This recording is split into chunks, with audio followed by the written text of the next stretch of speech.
Okay, so we now have a pre-recorded message from Martin Highland.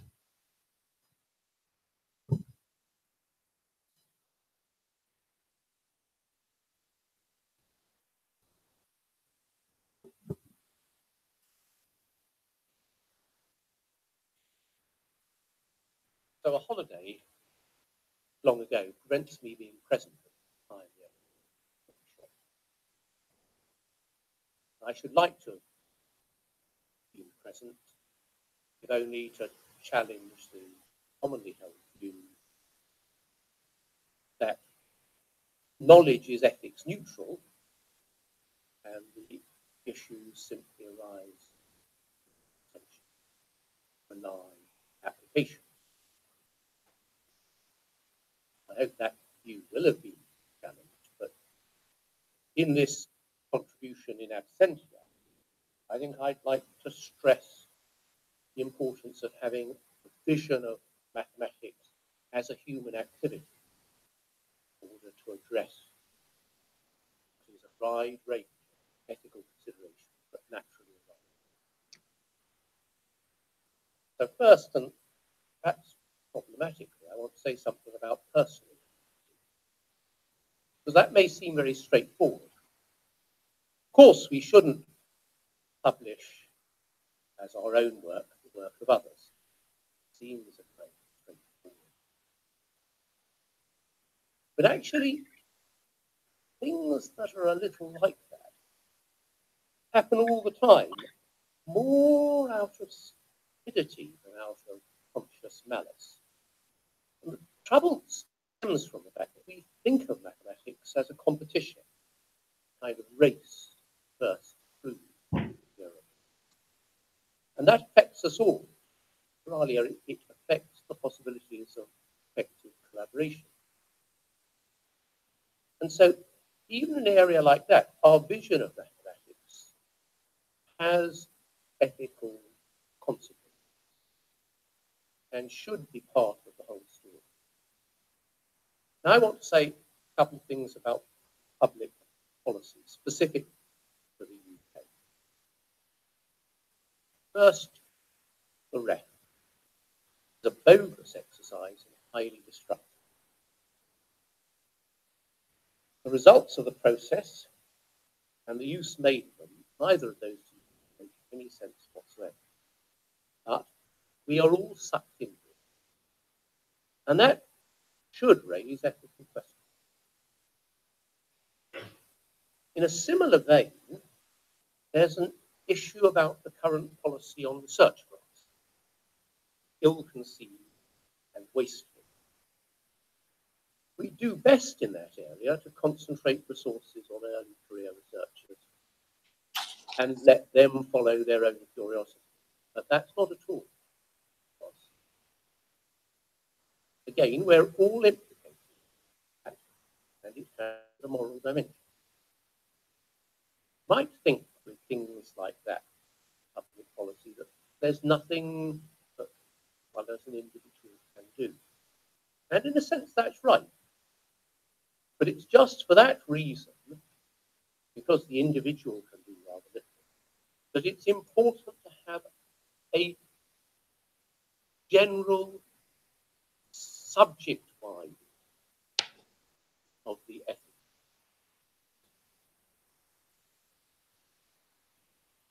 So I'll just give one more example of this kind of not so visible ethics.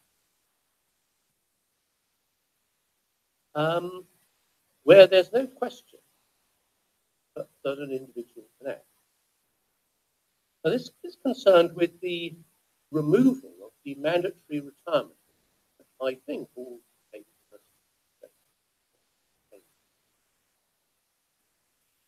There's evidently a moral continuing in employment beyond a reasonable retirement reduces the number of academic jobs, harms the people. But even in this, which is a matter of individual choice, shared moral understanding will help. And I think it's the same with the pressing questions arising from pervasive use of mathematics throughout the world we live in, stimulating. We need, in my view, to develop a vision of mathematics as a collective human endeavor, a vision that we all buy into, that is part of our being a mathematician. And developing that is a challenge. And just to see what sort of a challenge it is, you might want to reflect on the view of the subject that's suggested by our traditional competitive schools. Well, good luck with the rest of you.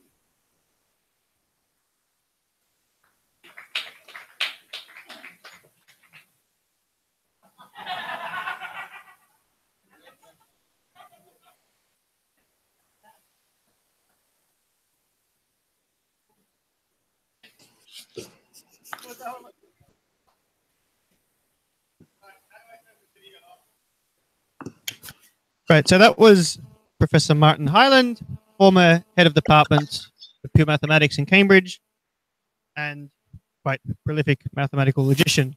He couldn't be here in person, so he decided to give us a pre-recorded video.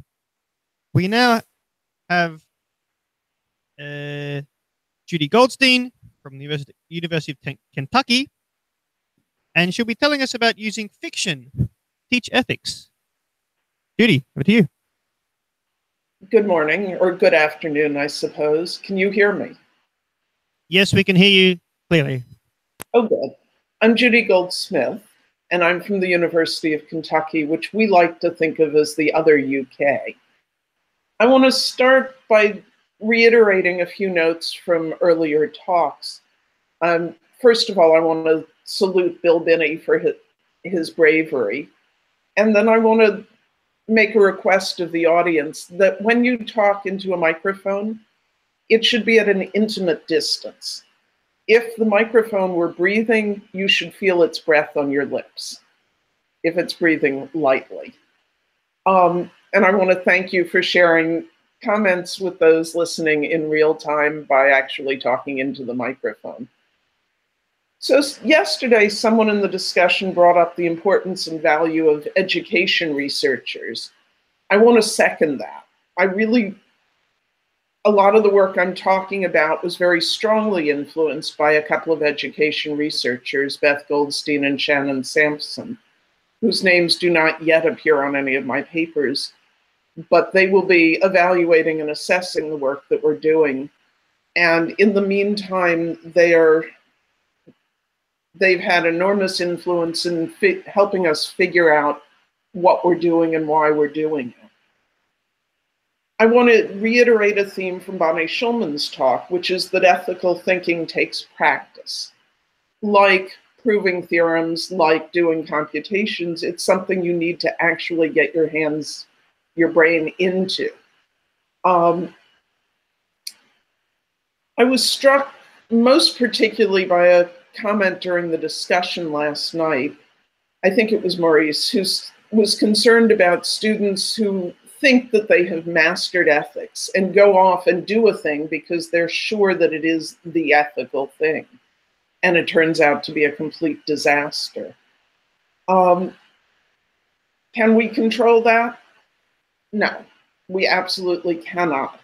And it's really important that we and our students understand that we cannot control what happens to our work after it is released into the wild. This applies to mathematics, this applies to teaching. Once it's out there, it's out of our hands. So does that mean we should refrain from work? Sometimes, yes, it does mean that. And it also means that it's really important, as other people have said, that we think about the work before we do it. And we teach our students to think about implications. So how do we teach our students? How do we do it right? This is a question that came up repeatedly yesterday. I don't have the one right answer by any means. I do, however, want to make a persuasive argument about a couple of things, and particular about teaching descriptive ethics rather than normative ethics. So what's special, this was also asked, what's special about mathematicians and computer scientists? I consider myself both. I have a colleague from humanities who claims that we, mathematicians, computer scientists, engineers, are trained to look for right answers. Her claim is that we're unused to sitting with ambiguity. Well, I know that's not true. I was trained as a set theorist. I went into logic because of independence, because we might never know if the axiom of choice or the continuum hypothesis is true. I like that. But I do know that we teach most of our classes focused on the one right answer. And we need to be careful. We need to remind the students that there isn't always a right answer. And we need, as teachers of ethics, to teach them to sit with ambiguity. Incidentally, I'm using ambiguity as distinct from uncertainty. Uncertainty is where you know there are possible outcomes, you have some probabilities or approximations, maybe from data. Ambiguity, you know there are possible outcomes, and you have no idea of likelihood. And I know from the neuroscientists, those involve different parts of the brain. Ambiguity connects to the amygdala and to anxiety. Okay, so neuroscience, Zen wording, we want to sit with ambiguity. Where's the mathematics? Let me make this concrete and talk a little bit about normative versus descriptive ethics. Normative ethics is organized to give the right answer. What is the ethical thing to do? Possibly according to different theories. Descriptive ethics is focused on forming the questions. How can we frame this decision in terms of ethics, in terms of a particular framework in ethics? And part of what's important in the way we, and by we I mean primarily myself and Emmanuel Burton, who teaches at the University of Illinois at Chicago, how do we, lost my sentence, sorry. What we focus on is the fact that framing stories in different ethical frameworks gives different questions. Not just different answers, but different questions. And I think that's really important in helping students to think in the future about what kind of ethical issues are going to rise from their work, is to be able to look from many viewpoints. Maurice said that most of you teach ethics, and Jane Hutton reviewed some ethical theories. I'm going to reference them. I had suggested that people read The Here and Now by Ken Liu. I'm going to assume that some people did and some people didn't have time, because that's usually true of my students, unless an essay is due. So I'm going to talk about why we use fiction. I'm going to talk about how we structure the class so that we bring the fiction in. I'm going to talk about both the syllabus and what happens in the classroom.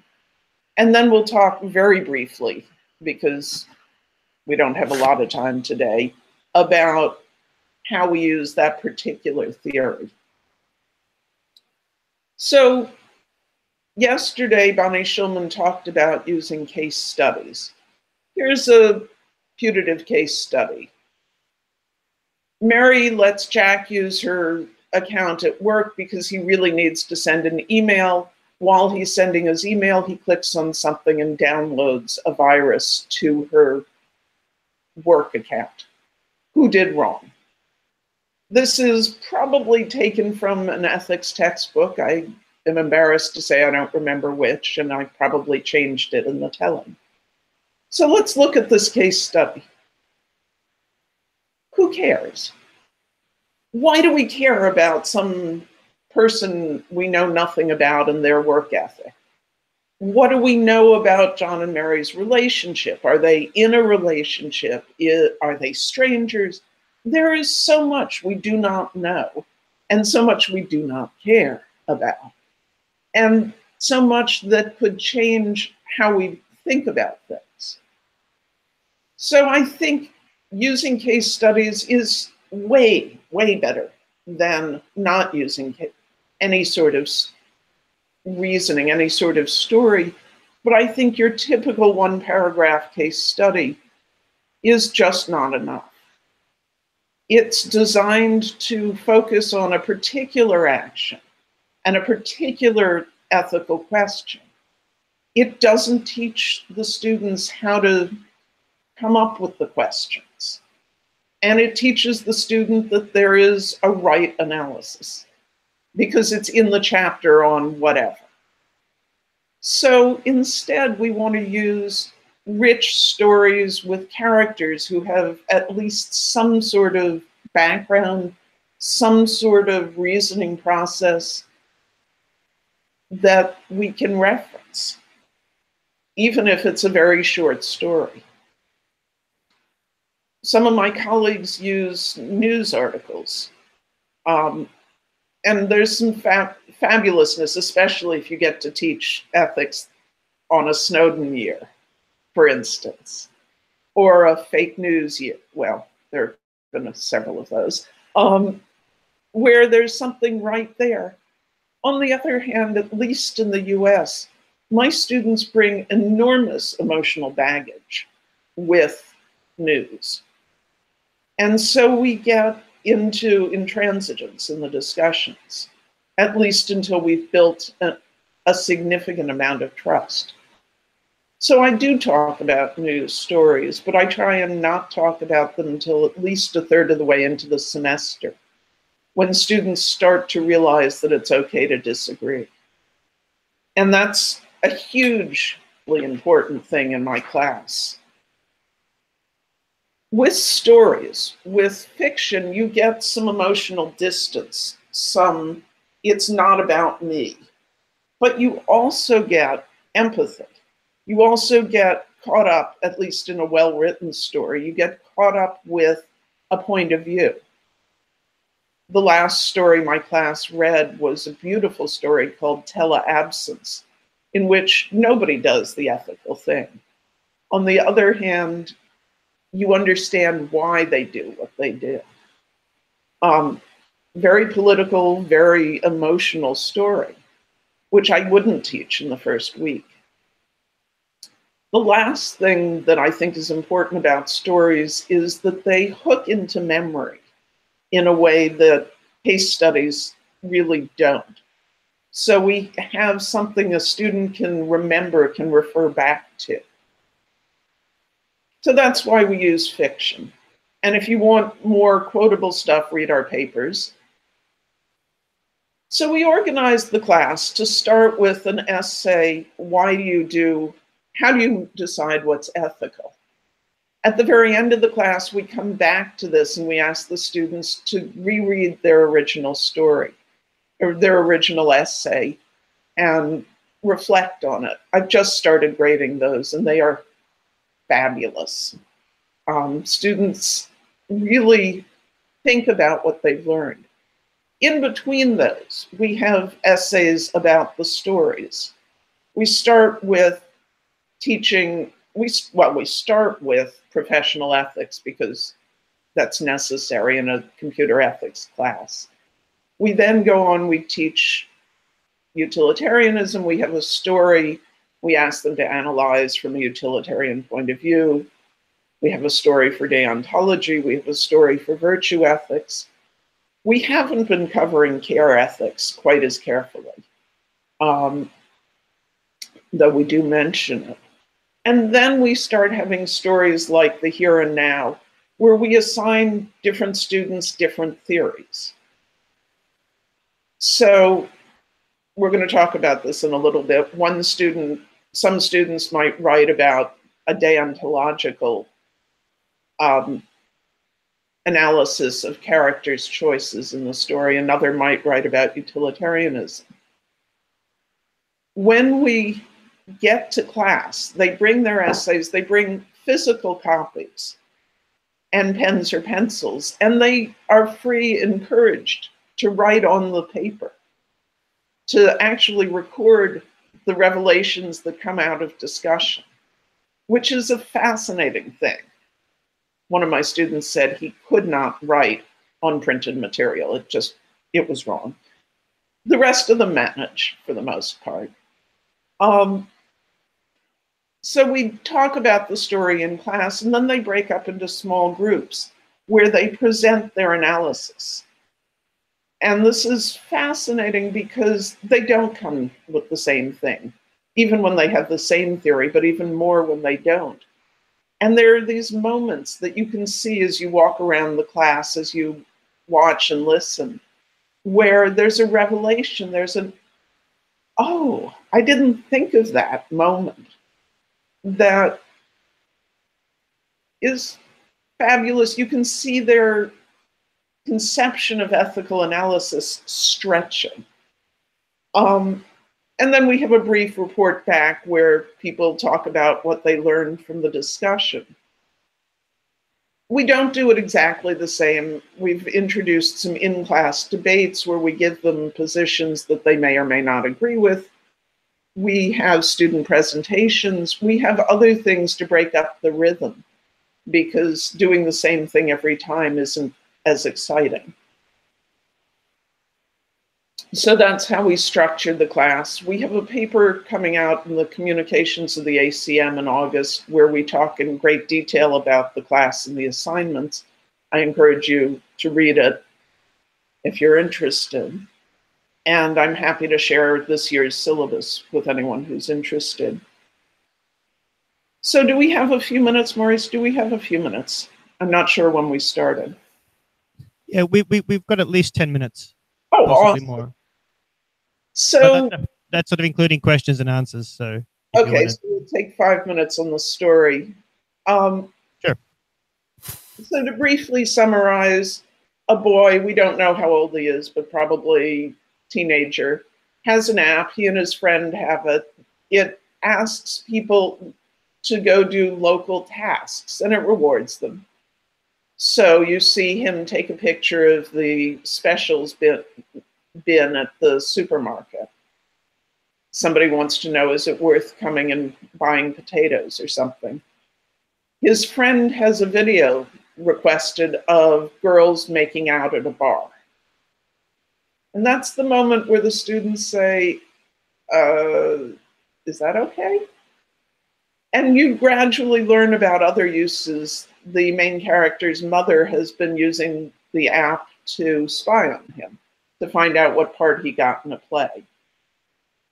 Okay, so it's an interesting app. He gets some money. It's kind of fun. He helped a small child find the child's parents. This is a good thing. The students really kind of focus on that. And then he sees a request for someone to go to a motel and look for a license plate, a particular car, and he realizes it's his father's car. And somebody, perhaps his mother, it wants to know if his father is at a motel in the middle of the day. And his friend or frenemy also gets this request. And that's one of the big decision points in the book, in the story. What does he do? What he does is post another request for more money somewhere else in the town. Okay. Anybody want to take a crack at one of the theories and what you see, a deontological or utilitarian or virtue ethics? Just looking around the room. Any? Got one in the back. Hang on.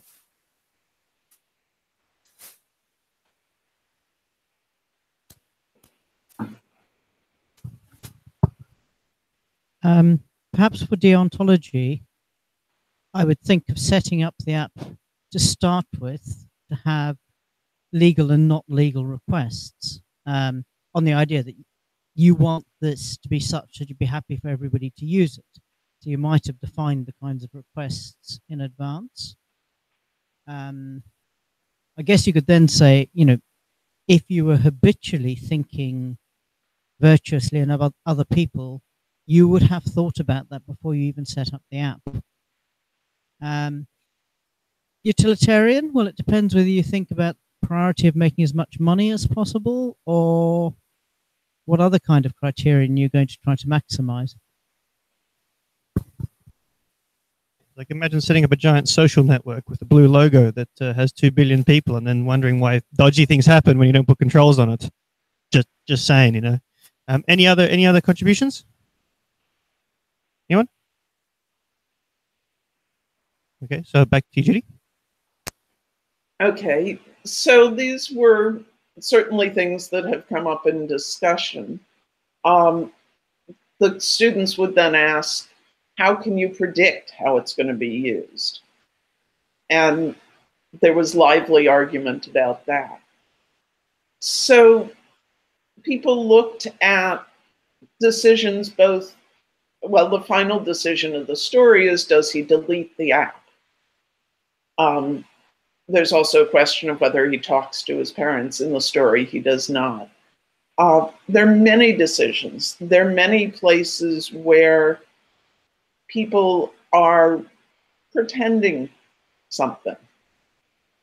From the boy in the story getting a part in a play, which is about pretense, to his parents not mentioning any sort of tension. There are many different points you can go into this story, many points of entry. And it's one of my favorites for teaching, except that I've been writing about it so much that I think eventually students will watch this video. So I'm not going to give you too much on this, or they'll read the papers. But if they watch this video, it's a good problem to have. Actually, I have to say, every time I have taught this course, the students have been absolutely fabulous. And I have come to care about them a tremendous amount, in part by listening to them thinking about and developing ways of talking about ethics. And I want to say that's a huge benefit of teaching this class.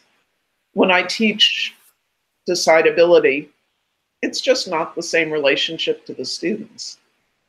We had a similar sort of thing here with Pierce and I running these ethics seminars. And yeah, you follow the students, you watch them think, you watch them like work things out for themselves, talk about it. It's quite an amazing thing because you're actually watching the learning process. You can't usually do that in mathematics. It's quite amazing. So rather than going into the story, because I do want to leave a few minutes for questions, I think I'll wrap up here. I'm trying to figure out if I can screen share. There is a way. Okay. Tam will give you instruction now. Jump to this, and here, can you see me, or can you see? You can see the screen now. Which is a list of papers? Yes. Oh, good.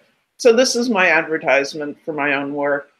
And good. We have now seen that it's on the video, and I can stop.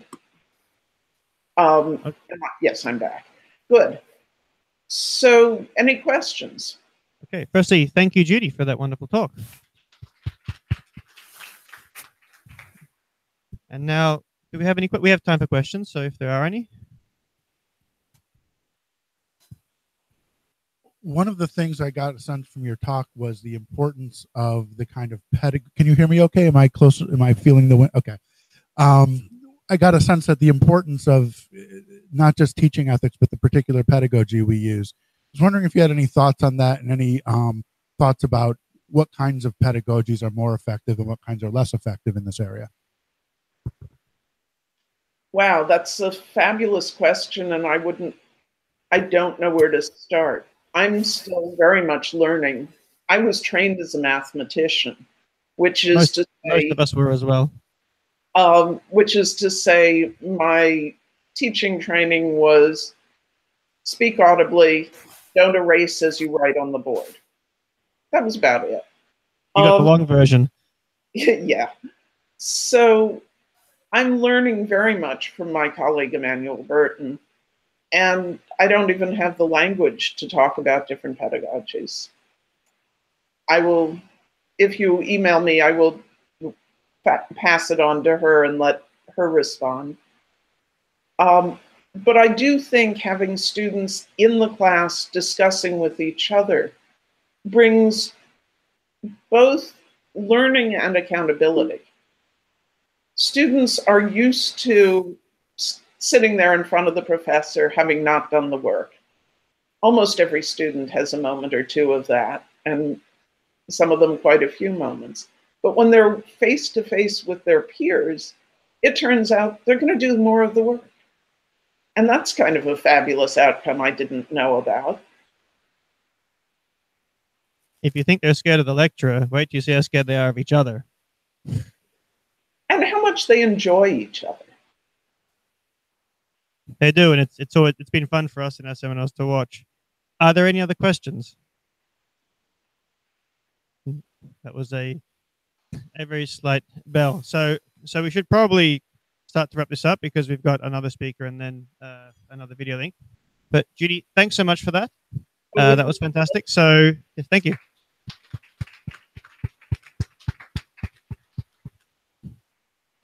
Okay, thanks.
Okay, there we go.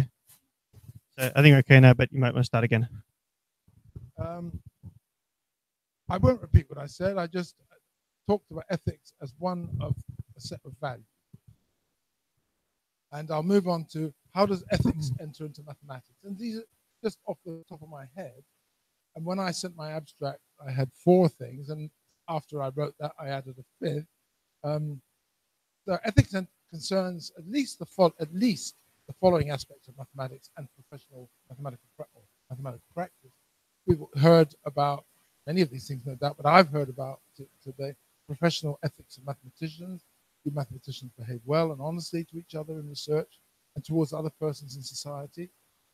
The professional ethics of mathematics teachers. Do mathematics teachers treat their students well? They do what is best for them. Is the teaching of mathematics beneficial or harmful, or both? And I'll expand on that in a further numbered point. The ethics of mathematical applications. We've heard some of that about that today.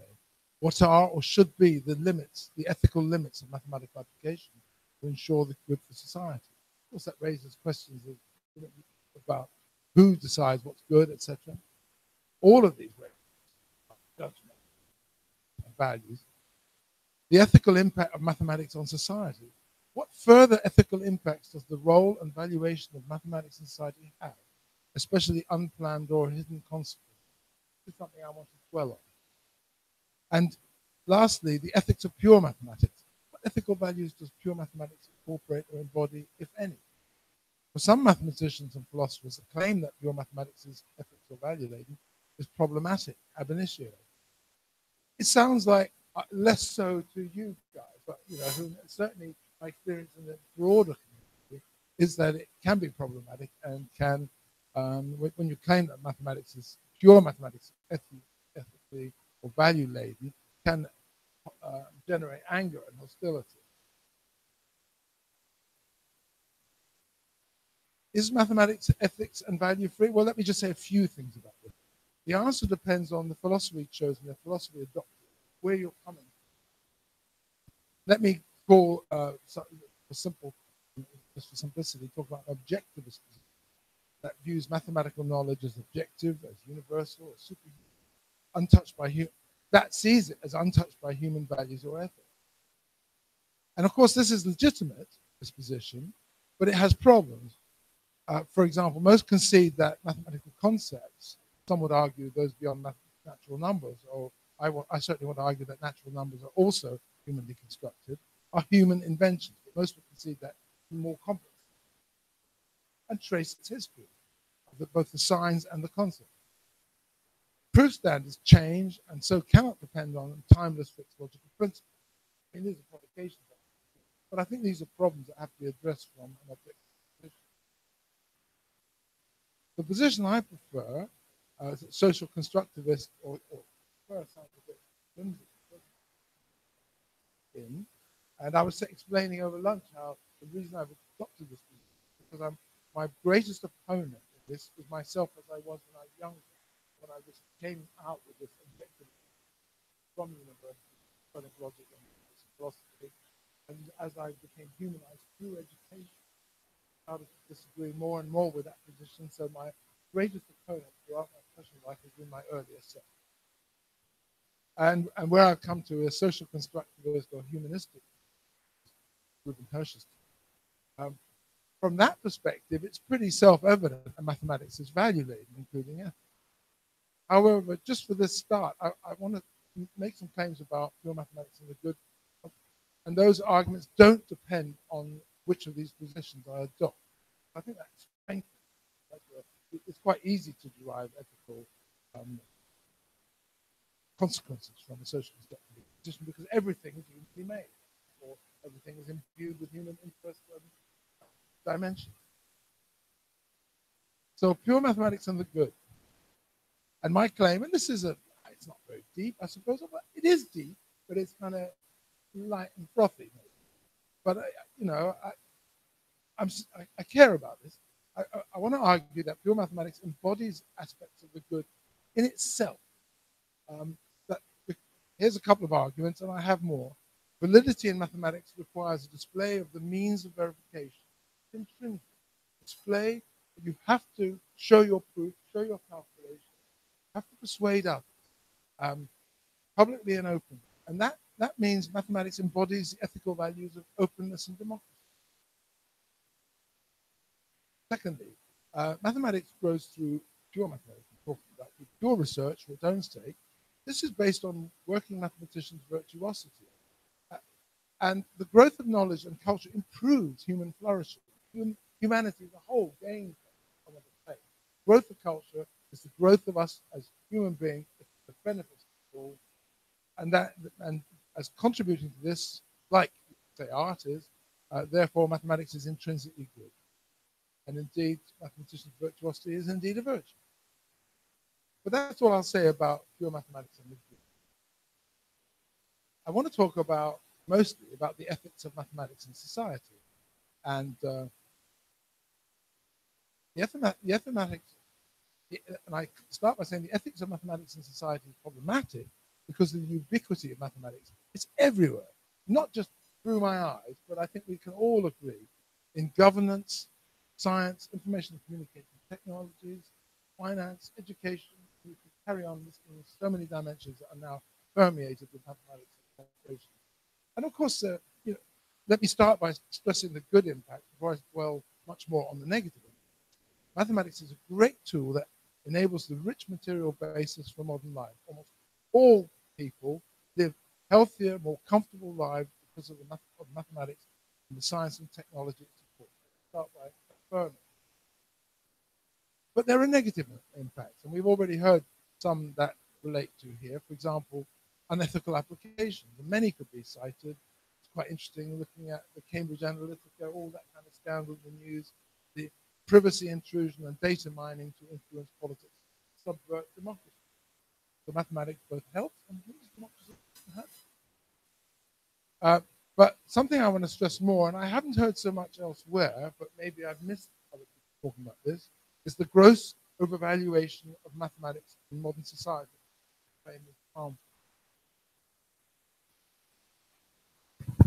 Okay, sorry, I need a Bob Dylan type, harmonica brain.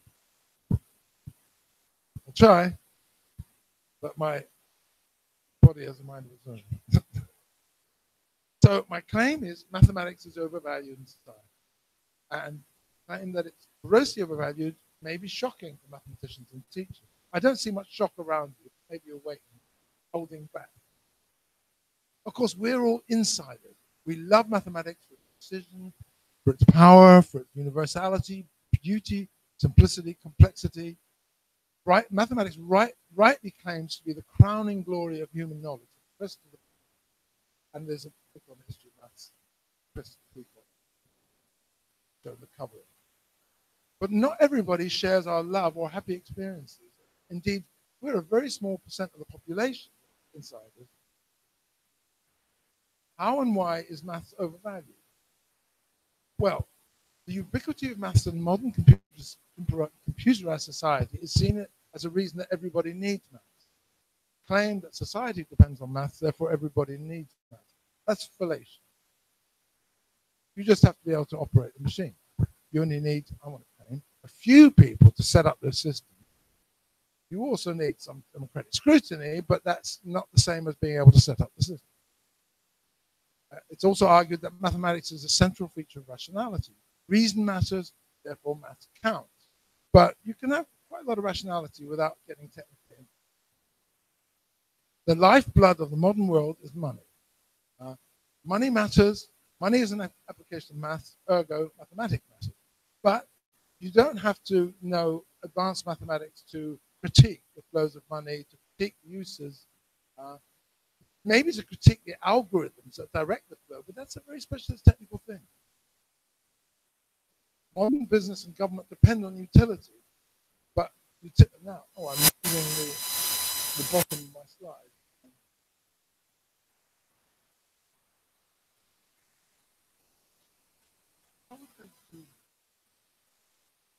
Is there a button? No. Well, I can try and do it. I can't remember. Modern business and government depend on utility. A benefit cost, profit, and then a conclusion follows. Now, mathematics insiders, us, if you admit it, because I'm an educationalist, even though I have medical background. Mathematics insiders are a tiny minority of the public. So more than 99% of the population are mathematics outsiders, public. I'll say a bit more how to find this in a minute. And less than 1% are maths insiders, depending on how you want to define it. That's tiny. Insider versus outsider views. Well, as insiders, we see mathematics as a love object, fascinating, beautiful, attractive, meaningful, useful, powerful, as an avenue to our personal success, and we are invested in it. But maths outsiders, the public, or many of the public, a significant minority of the public, mathematics is meaningless, joyless, cold, hard, unforgiving, masculine, rejecting, and frightening. It's seen to be based on the inherited ability of others and not related to us, our effort. And they, those outsiders, fear and avoid it, or many. And I've added underneath, of course, many of the public also love or like math, but I'm speaking for a significant minority who you will have met socially, you know. Oh, yeah, oh, mathematician, oh, you must be clever. Oh, I can never do maths at school. You know, oh, no, was that algebra, you know, or fractions, or calculus, or whatever it was. Or the other answer is, you know, my son Johnny, or my daughter Joni, can you help me? Difficult.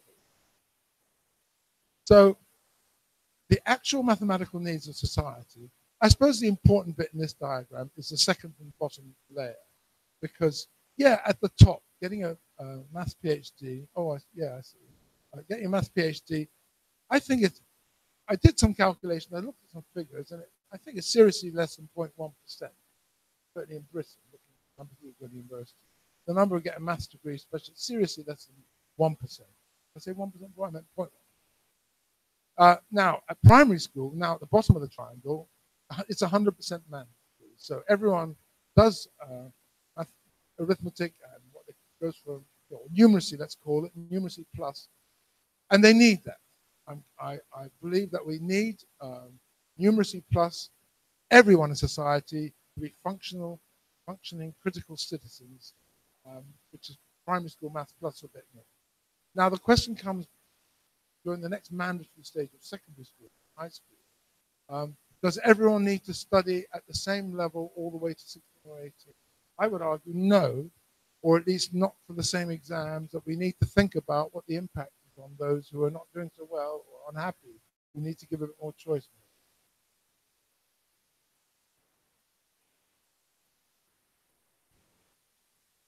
Good question. In the sense of, no, you're right. I kind of mix them up. But I think that the numbers that are happening maybe are what society needs, except when I come to the second bottom line, where I'm claiming it is 100% that are required to do mandatory math, but maybe it could be less.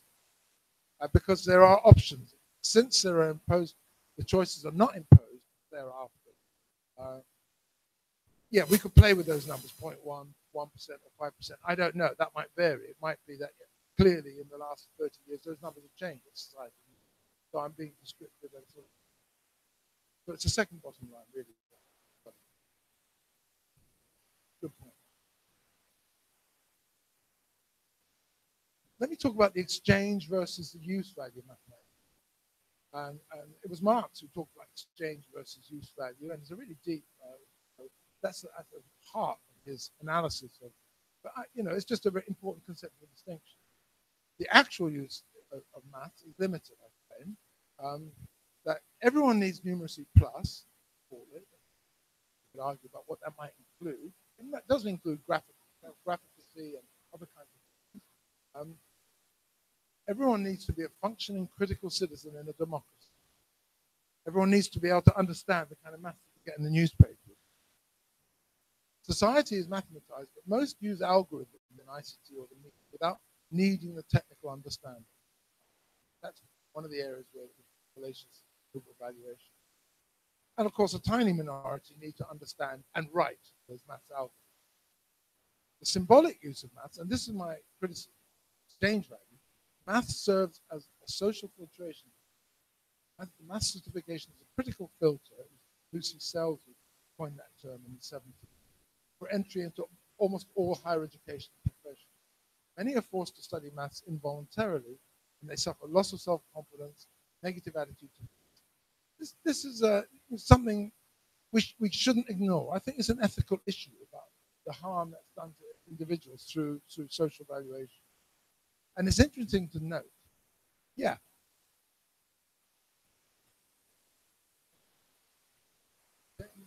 You must speak into the mic. Maybe you don't want questions at this point, but math serves as a social filtration device.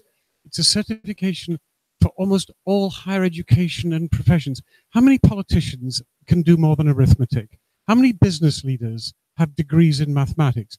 How many doctors, how many lawyers have an understanding of mathematics? I mean, the answer is zero. That's bollocks. Thanks for your forthright views. I will prefer to keep my answers to later, but I'll just answer you that actually you're incorrect, because no one gets into university without O-level maths in this country, GCSE. So already it serves as yeah, but that's what I'm talking about. That's where I place the biggest problem.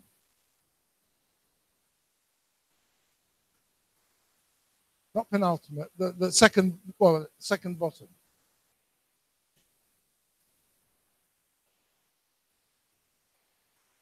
Yeah, yes, that's at age 16-ish. Then you can go on to do A-level here.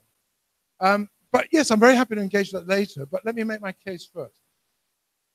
And I wanted to say that it was interesting that classics played the same role in the 16th and 19th century, that unless you succeeded at classics, then many occupations, government, the priesthood, etc., were closed to you, that it served as the same kind of critical filter, and that that it had no utility function really. Well, I suppose you could quote a lot of nice classical sayings, and that that showed this, that was a sign of a learned person. But function,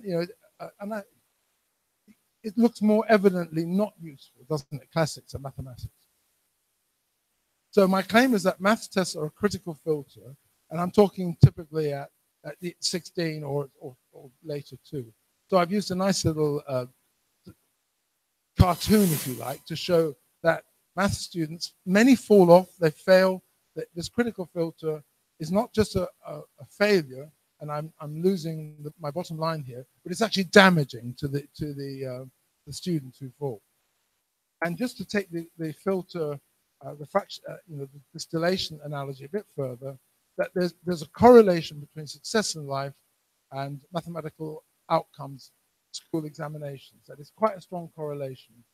So the idea that it doesn't serve as a critical filter, I think is something I want to argue only against. I want to argue positively that it does serve as a critical filter, and that this is an ethical problem. And the social cost of this, negative attitudes to maths among a significant minority. Many learners and adults are labeled as math failures, lack confidence, fear mathematics, have reduced opportunities. Yeah, I chose a few cartoons and pictures to illustrate this.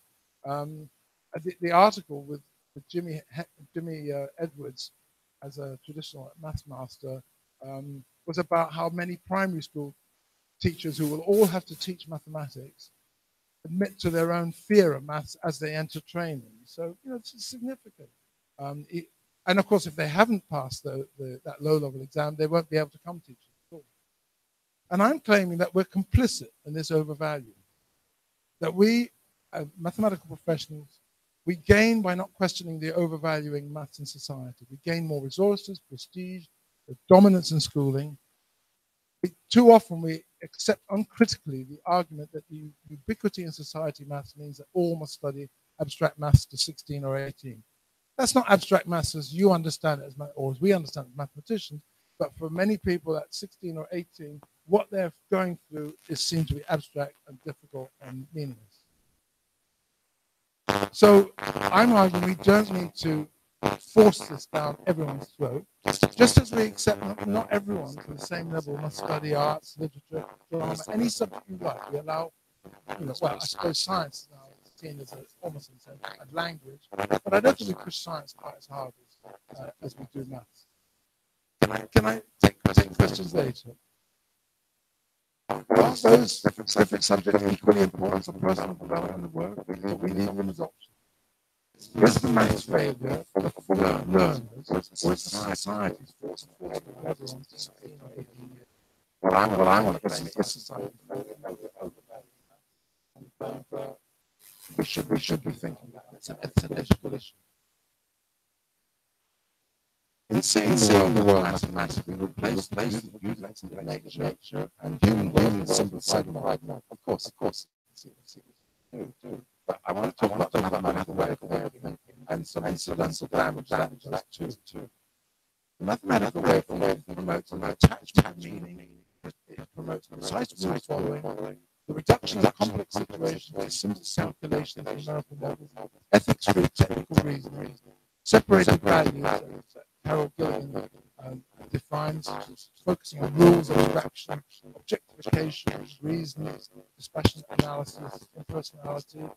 And these are valuable and intrinsic to mathematics, but applied across society lead to ethical problems and abuse. And I've shown this face of a sort of bureaucratic type who thinks in terms of right and wrong.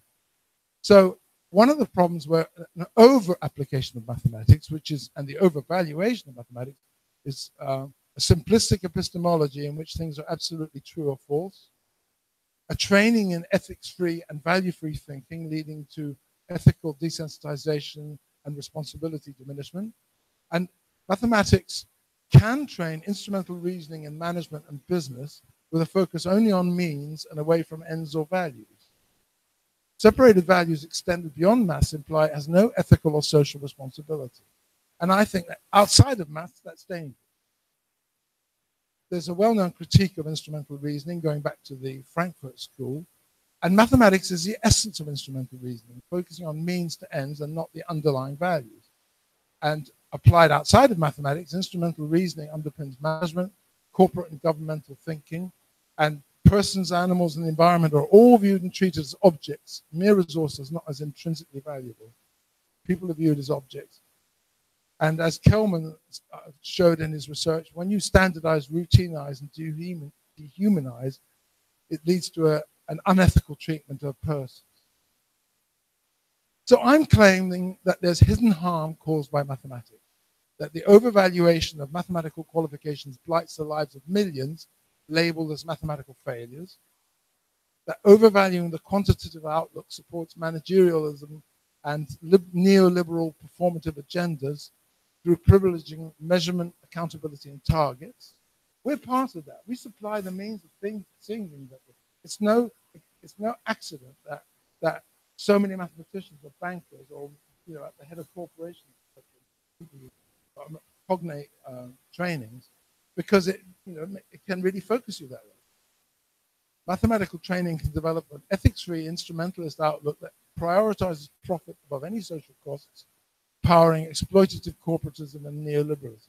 This is collateral damage, but we should acknowledge it and limit harm via teaching. So how do we correct or prevent such harm? And how long have I got? Okay, so I'll be quick now and just say that we should include philosophy of mathematics and the ethics of mathematics alongside mathematics. We heard in the last talk how a very effective means of including the ethics of mathematics through the kind of studies that we heard. We also need to reform mathematics teaching. We shouldn't demonize errors. We should teach critical thinking.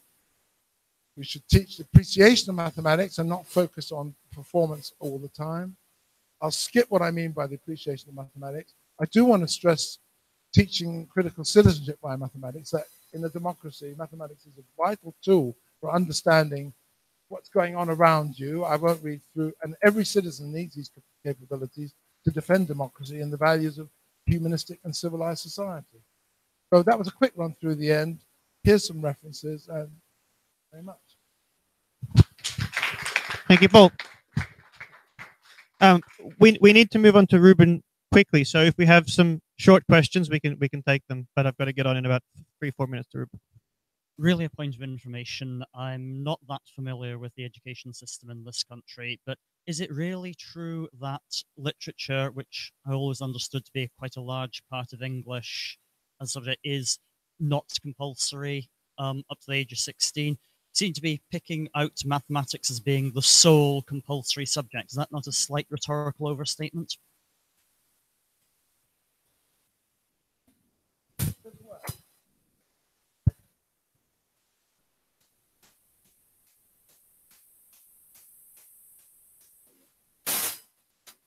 That's me. That's a detail. What I'm talking about is the overvaluation of mathematics, the forcing everyone to do it. And maybe if you show to me that literature also is taken to that level, then I would have a case for maybe that isn't right either. That if there are people who but I haven't heard many people saying, "Oh, I couldn't stand that language and that literature. I can't read and write, and I get on perfectly well." You don't hear those boasts as well as I'm innumerate. I can't understand mathematics, but I get on.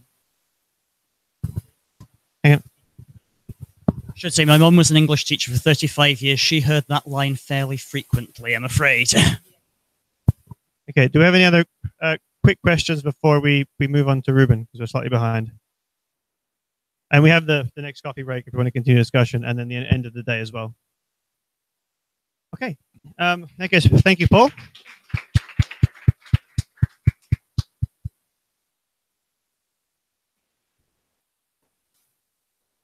And now we should have Ruben Hirsch somewhere, not too far away, digitally speaking.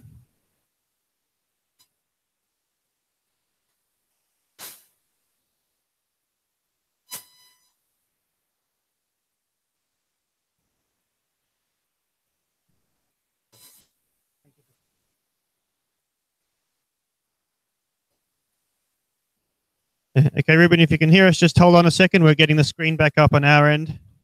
I think everything's going fine.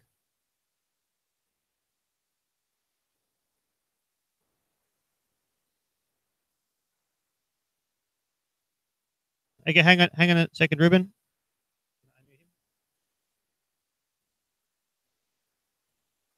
We're just there. Ruben, have you muted yourself from your end? We can't hear you at the moment.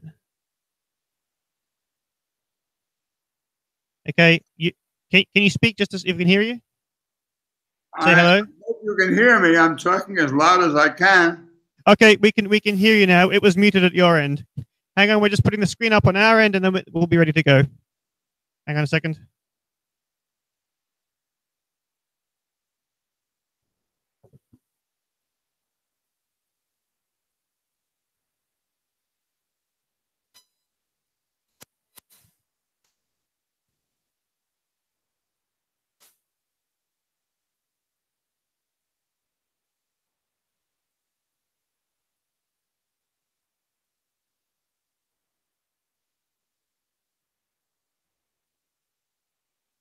Give us a second, sorry.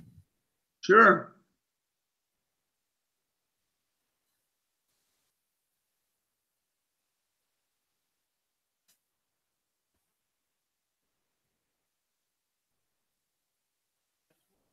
Oh, yeah.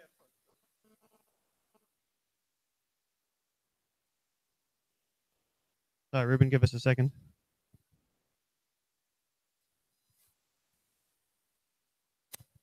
That's 10 minutes.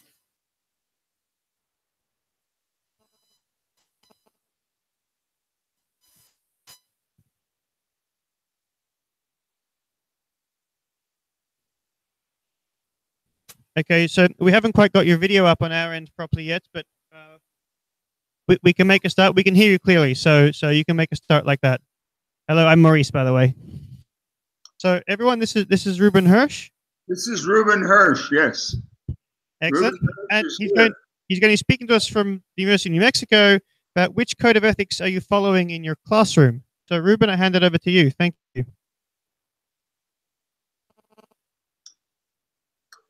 Thank you very much for this kind invitation. My presentation today will be based on joint work the book I co-authored with Vera John Steiner called Loving and Hating Mathematics. I think you may have a picture of the dust jacket there, and here it is also. I'm trying to show it to you. We can see that. Thank you.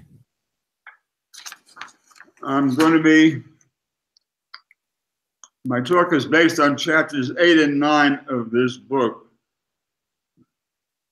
And I'd like my talks to be dedicated to the memory of Vera John Steiner, my collaborator and partner who died in December. My concern about mathematics and ethics has to do with the ethics of mathematics teaching. My view is that there are available various codes of ethics, and that we ought to be aware of them and know what we're doing when we choose one. I'll start out with what's in chapter 8 of our book. It's about two famous math teachers, Robert Lee Moore of Austin, Texas, and Clarence Stevens of Potsdam, New York. They are good examples because they're both very extreme and totally opposite. Moore invented the Moore method, which is very easy to explain. It's the math teaching analog of the swimming teaching method called sink or swim. Sink or swim works like this. You take the child and throw it in the water. If it swims, very good. If it sinks, you go on to the next. Robert Lee Moore would meet his class, give them a couple of axioms, and give them a theorem to prove, and then simply wait until somebody came up with a proof. No hints, no references, nothing except each person working on his own competitively. This method was incredibly successful. Moore had by far the greatest number of students who became prominent researchers. He himself was the head of the Math Society in the US, and so were a couple of his students. And the Moore method became a known, if somewhat extreme, teaching method that worked for the purpose of producing math researchers. Some of his students became well-known professors, especially at the University of Michigan. There is a picture of him in the book, and I hope it's there for you to look at, Mr. or Professor Moore. The other half of that chapter 8 is about Clarence Stevens. He gets credit for something that became known as the Potsdam model, because he was a head of the math department in a tiny little town way upstate New York, almost in Canada, Potsdam, New York. And Moore believed, and he was able actually to convince the whole department to go along with him in the following very strange and eccentric idea. Every student who has a sincere desire to learn college mathematics can do so, given enough time and under the right conditions. The right conditions are having professors who have no doubt that the student can succeed. The Potsdam method was known because an article appeared in the American Mathematical Monthly entitled A Modern Miracle, and it revealed the astonishing results that were achieved there. I'd like to read to you a couple of sentences.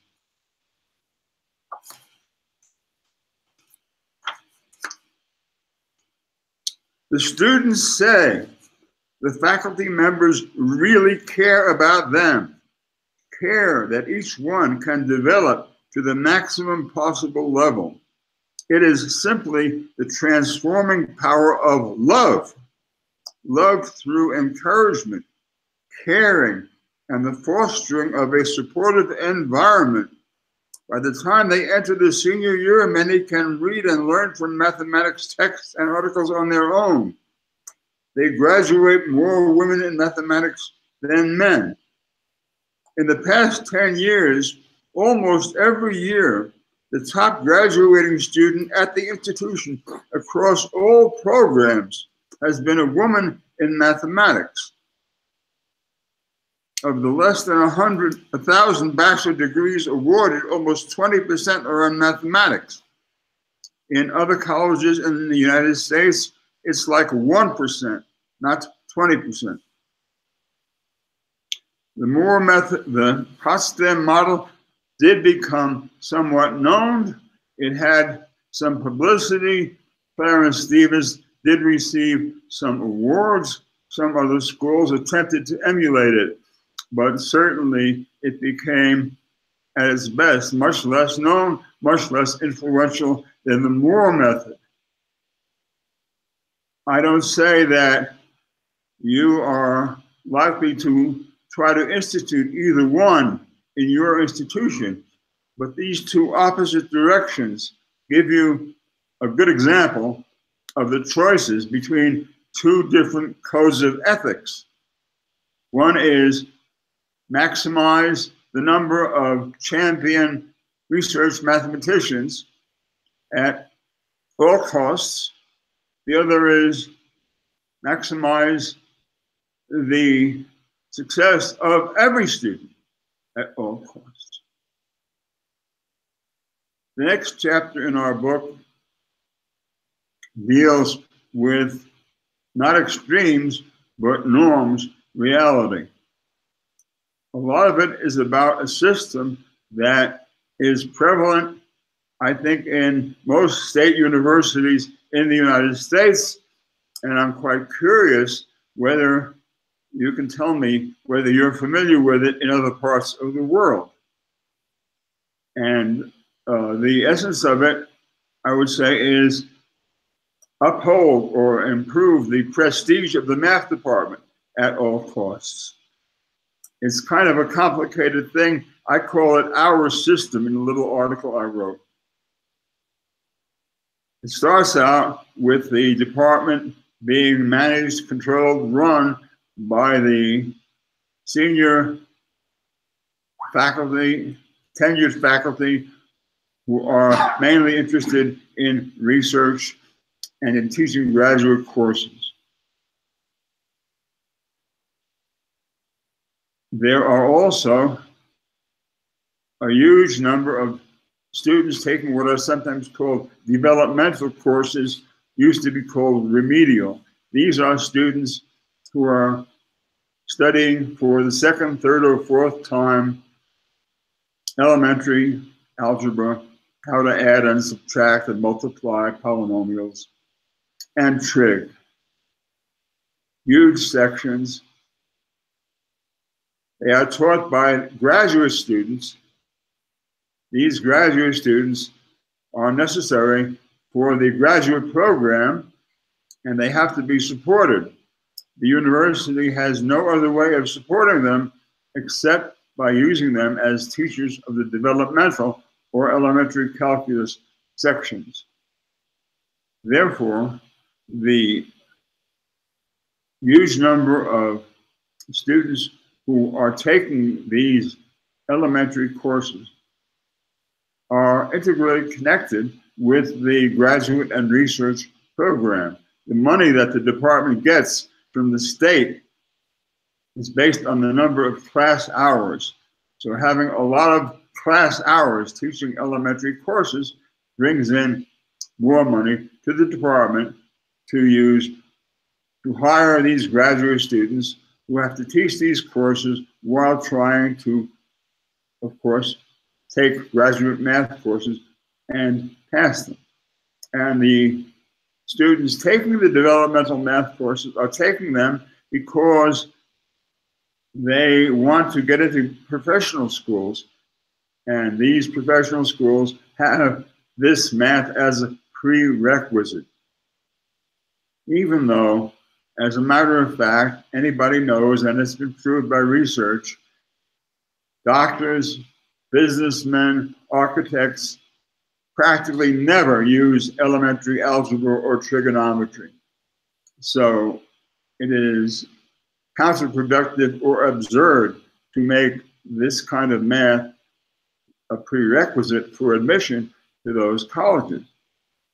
But it puts a burden on the math department to teach those courses, but it also, in effect, makes it possible for the math department to maintain its graduate program.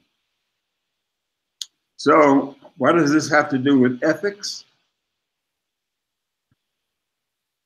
In my view, or in our view, I have a co-author, this system is not primarily or largely concerned with the benefit of the large number of beginning undergraduates who are struggling to learn for the third or fourth time elementary algebra and trig. Perhaps 50% will fail. Many will take it over and over, repeating the course. It's not really meant mainly for their benefit. It's ultimately considered the best way to maintain the program that maintains the prestige of the math department. So it's really about the prestige of the math department is the primary ethical concern, and other things go by the wayside. What about an alternative? Well, that, of course, is not an easy thing to answer. There are many possible other ways we can teach mathematics besides this one. In our chapter, we recommend an author named Nell Noddings, who has written books about this, which we strongly recommend. I have a piece of paper someplace.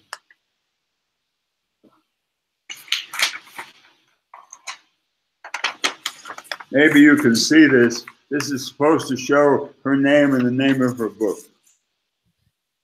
Move it further away from the camera and towards you. A bit more. And up a bit. Up slightly. Up slightly more. A bit more. Okay, that's about it. Can we read that? This book is called Happiness and Education, published by Cambridge University Press in 2003. I would like to send you that reference and also a copy of my little article called Our System, where I explain the way the system works, combining teaching this prerequisite for getting into medical school with supporting the graduate students in the math research programs. So I'll try and send you that and make it available to you. I think I should stop now and leave time for questions. Okay, thank you very much, Ruben.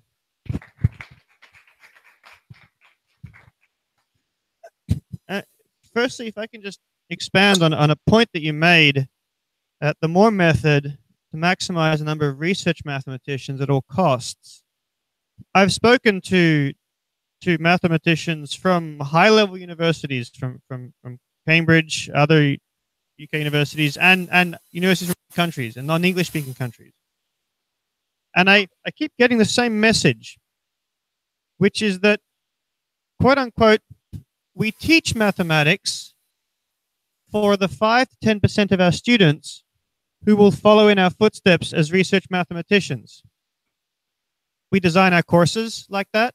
We choose the content that we present like that. For the remaining students, they're more than welcome to join in, follow along, sit the exams, get the degree, but they're not the target audience. They're not why we teach, and we don't factor that in when deciding how and what to teach.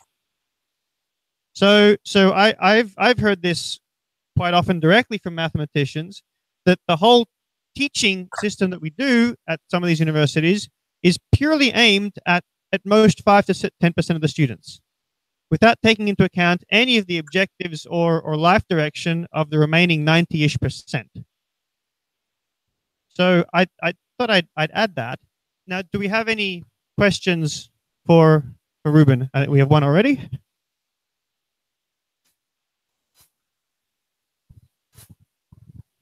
Sorry, perhaps it's more of a comment.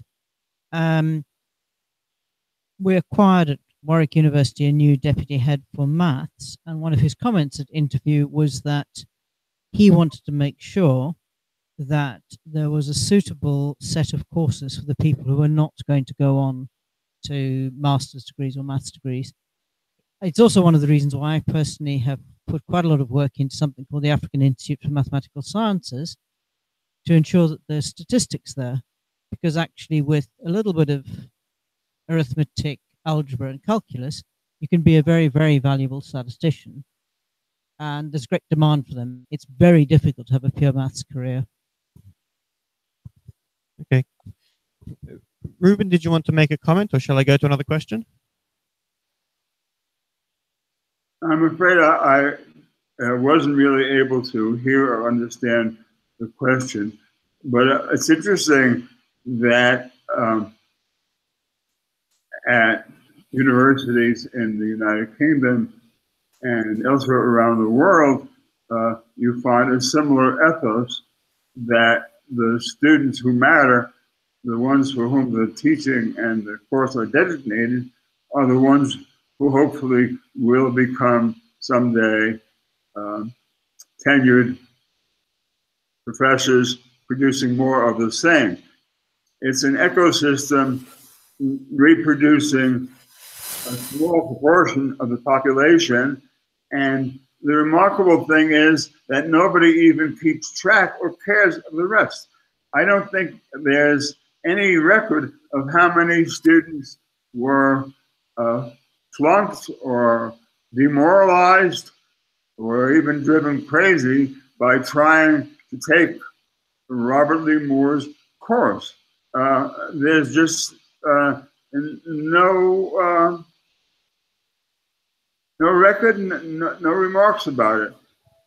What I did have was the experience of Mary Ellen Rudin, one of his successful students who became a famous topologist, but who spoke frankly about the horrors of being used as an example to humiliate and punish weaker students.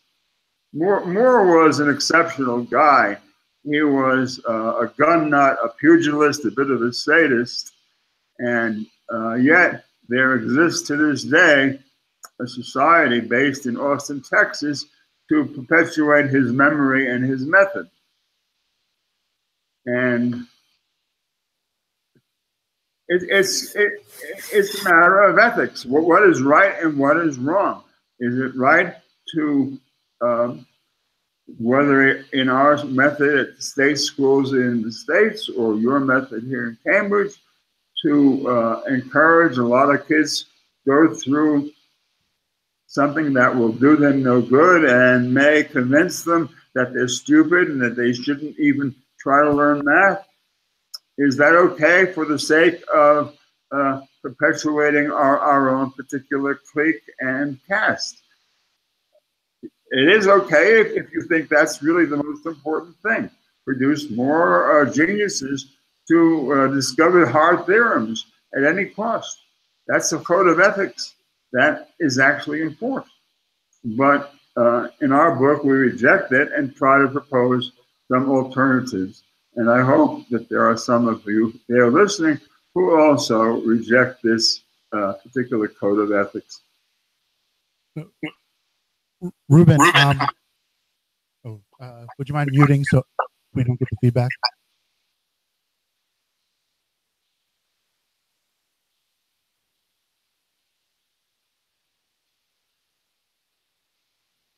Maybe. All right.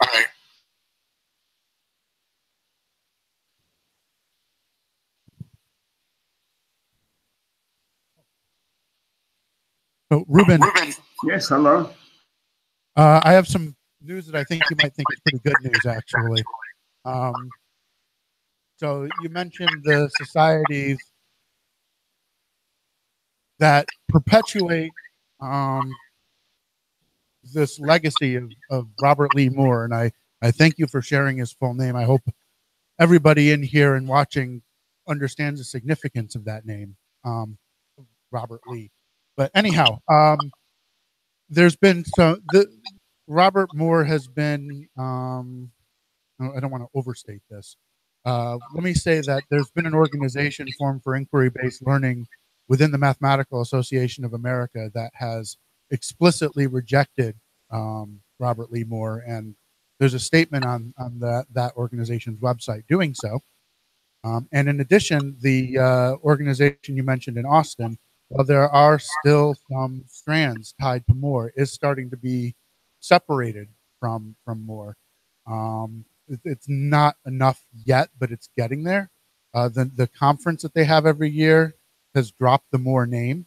The funds are being placed into a public nonprofit called the Initiative for Mathematics Learning by Inquiry, and part of this society's part of the MLI is what how we say it. Part of MLI's mission is to encourage more participation from underrepresented minorities and underrepresented groups in math. So there is rejection. I think there's further to go. I think a lot of this can be credited to Dave Kung and Brian Katz, so I don't want to leave their names out.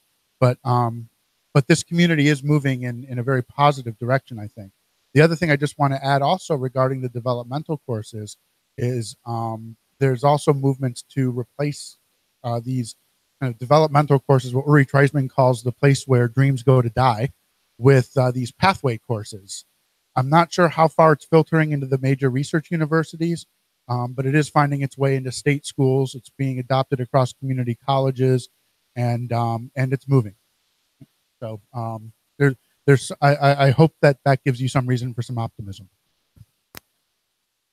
Well, thank you very much. I think it's important that you added that information. I didn't have time or didn't feel I could give a complete description of Robert Lee Moore. Of course, he was named after the general of the Confederacy Army, and he was an extreme and unmitigated racist who wouldn't allow blacks into his classes. And the people who continued to advocate the Moore method certainly don't continue to advocate hatred of black people. That was given up and rejected, and I'm glad that you made that clear. So Moore's racism has been rejected and renounced. On the other hand, his elitism is still available, and the notion that the people who matter among the students are the ones who get it right away, the ones who can go as fast as the instructor wants to go, so that if the instructor doesn't have the opportunity to teach a graduate course, it's okay, because he's teaching those special freshmen who are at the graduate level. So he can just go ahead with them and never mind the rest. This it's out of fashion, and people would be reluctant to say it explicitly, but I think it's still around. It's still part of the idea that the professor's main goal is to reproduce people in his own image. And I say his intentionally. And it's become really absurd, because the PhD students whom we actually do produce are having very great difficulty. The number of positions of this kind is shrinking. And by tempting people to follow our own elite special path, I'm afraid we're inducing many of them to go into a dead end where they'll be trapped, because that whole kind of math instruction is shrinking and being pushed back under political and economic pressure which I'll leave somebody else to spell out in detail.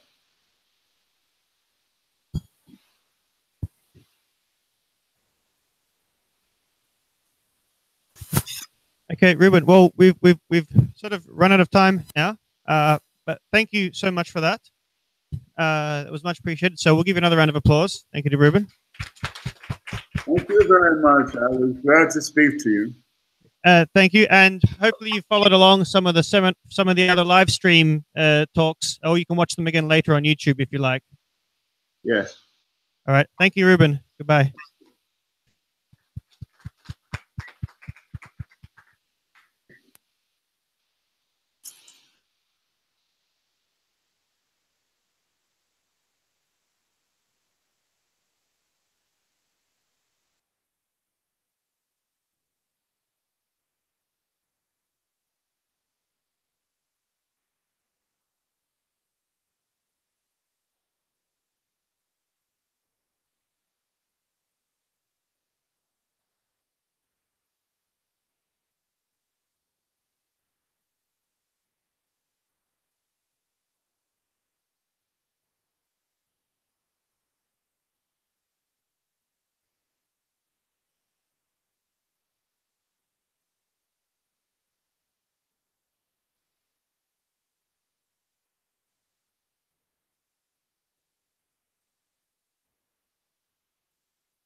Okay, so welcome back. We now have Anne Christian Glanster from Cambridge, who is a legally trained, what was the term you used? A legal scholar. Sorry, I didn't want to use the word lawyer. And she'll be telling us about legal certainty and mathematical precision. Thank you. And thank you all for having me. And thank you to Maurice for organizing this. I apologize if I tell you things that are self-evident and whatnot, but being from law and coming to another field, it's always hard to gauge exactly where you are. The title of this talk is Legal Certainty and Mathematical Precision. Now that is simply because we needed to call it something. And it's one of the things that in my discussion with Maurice, we see that these things are not the same. They sound similar, but they're not. And also when we talked about me coming and talking to you about law and how this might have a relationship with mathematics, Cambridge Analytica came up, obviously. So my talk will be about two things. It will be speculating a little bit about Cambridge Analytica and Dr. Coogan, who's not here, but simply because he's been in the press. And I'm sure we all know the story. And also then to talk a little bit about how legal scholars think about some of these things when it comes to liability and some of the discussions we're having. But to start off, as Maurice said, I call myself a legal scholar, PhD in law. I have taught information technology law at LSE. I've taught cybersecurity law at Brown University. I've also taught morals and ethical philosophy for Michael Sandel at Harvard. So that sort of straddles those areas, I think. So let me see if I can make this work.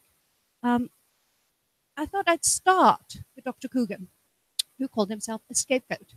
Now, this is a list taken from an article in The Guardian based on the interview we gave to the Today program on Radio 4.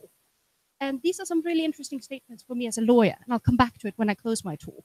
But he said, I'm being used as a scapegoat. This is all, I think, his way of trying to get out of liability. While Facebook, The Guardian says, insist that he violated their platform policy. Now, policy is a very interesting word because it's not enforceable in law. More like a consumer promise. And he says we were assured by Cambridge Analytica that everything was perfectly legal and within the limits of the terms of service. Again, terms of service, now that's a contractual thing. That's not necessarily a legal liability thing. Also, why would he ask somebody else's lawyers to tell him what he was legally liable for? Coogan says he had no knowledge of how the data was subsequently used. So the fact that he made available and did something to it and then passed it on had nothing to do with him. Also, the accuracy of the data has been extremely exaggerated. So because it's not accurate, somehow it's outside the law. I have never profited from this in any way personally. But of course, there's a reported payment of about £1 million to his company for this, reportedly. Even so, does that matter? And one of the great mistakes I did here was that I just didn't ask enough questions. So I'm thinking of you, mathematicians, questions was asked. Maybe this is what we should think about. So to me, there are three types of questions here. One, should he have known that what he was doing was ethical, or that there would be unethical consequences, or should he have known that it was legal, and those things are the same. And thirdly, one that is my problem coming to you.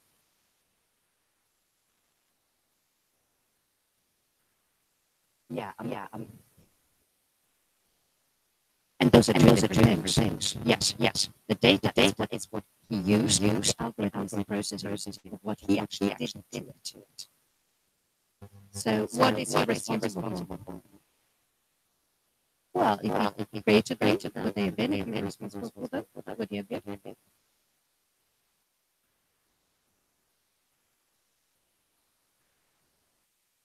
Exactly. And then we say past data, but after they have been algorithmically processed. Yeah. Sorry. Probably not. So thank you for clarifying. But I'm asking here about, whatever he did, if he used an algorithm or whatever he did mathematically to it or whatever he did, Should he have known that it was unethical? Should he have known it was illegal? And then the third question here, to me, is the one that I'm really finding difficult, which is a sort of Rumsfeldian question, the unknown unknown. Because me, if I'm buying something, like the data, whatever, if I don't know what's happening to it, I might not know that I should ask you what you're doing to it. You might not think it's illegal and unethical. It might be, but unless I know what to ask you about it, then how would I know and how would you know? And then we have this sort of circle. This, to me, is my biggest problem here. So as I said, there's a difference between law and ethics. There's a gap in knowledge between lawyers and scientists. And this is one of the things Maurice and I discovered talking together. There is no legal get out of jail card here. There's no formula. Everything, the right legal answer to anything is it depends. Because that's how we look at it. We say, yes, there's a law, we want legal certainty, meaning we want cases to be decided the same way, yet it depends. It depends on what law, it depends on. So you can't really have the sort of same idea as a mathematical precision. So to start to think about how do we think about these issues as lawyers, not as mathematicians, I thought I would look at some of the things that's going on in machine ethics and robotics ethics, because that's where we're having a lot of this discussion about what's the outcome of algorithm or AI or whatever scientist in computer scientist fields, for example. And I thought I'd start with Isaac Asimov, iRobot, which is often quoted. And I think we all know this. His 3 laws. A robot may not injure a human being or through inaction allow a human being to come to harm. A robot must obey the orders given it by human beings, except where such orders will conflict with the first law. A robot must protect its own existence as long as such protection does not conflict with the second laws. Now this is the question then, harm. How do we define that? A robot must not let a human being come to harm. Cambridge Analytica, what's the harm? Were the voters swayed? Does that matter? Does it matter that they were not told? Did they suffer anything? Does it matter that the scale might have changed the election or not? What precisely is the harm? And so that's one of the things we look at in law to assign liability. And in tort law, which is law of sort of accidents, negligence, we look at duty of care. Did we actually have a duty? Yes.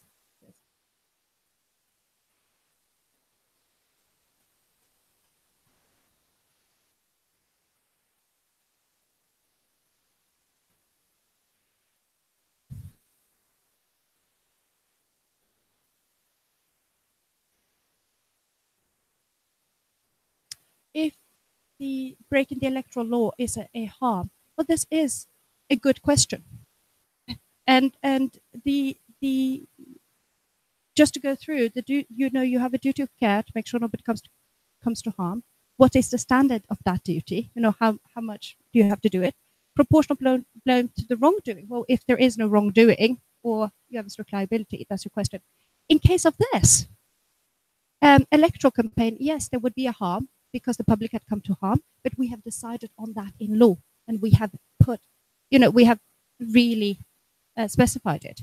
In this case, there is a harm that is defined by the data protection law, and it's different, but where this gets muddy is that the ethical underpinnings of that may not be clear. So if you're sitting there thinking, oh, nobody comes to harm, therefore there is no issue, the law says, well, actually, you have now violated the integrity and the autonomy of the person, their dignity, and that is a harm that is, morally and ethically based, and that's what the law will consider. But how do you think of that when you interpret the law or not? That's sort of the area we as lawyers struggle with. So the legislature have said there is a harm. The harm is the violation of the person, or the harm is the violation of the democratic process. We've defined it, therefore we can assign liability. But often those things are very hard to say. With Cambridge Analytica, very hard to say. On the American side, for example, what happened there. Furthermore, I thought I'd give you a couple of quotes or ideas from, again, machine ethics. This is from a paper by John Danaher, Robert's Law and Retribution Gap, where he talks about how we need to feel somebody is being punished if something has happened. And that's really difficult with artificial intelligence. Where it says responsibility is a term that used to denote relationship between an agent, its actions, and the outcomes. And that would be the harm, the result of it. Casual responsibility is the casual link between agent, actions, outcome. Moral legal responsibility, casual link between agent, action, outcome is such that agent is an appropriate subject of that blame. He or she knew about it. Or liability responsibility, meaning we punish you in law. So if you look at that and you start to look at those statements Coogan gave in the beginning, he's sort of taking some moral legal, trying to get out of that. He's not really looking at the liability responsibility or the casual responsibility. So he might look at it a certain way. What, you know, why is he saying what he's saying? Yeah. Causal, sorry. Thank you. Yeah, it's dialectic. Another one, Gabriel Holloway at Tel Aviv University, the criminal liability of AI. And he is trying to think about what if an AI does something that breaks the law? And they've learned this themselves. Who do we hold liable? And he talks about the perpetrator by another liability model, which means the AI just acted for whoever either programmed it or used it.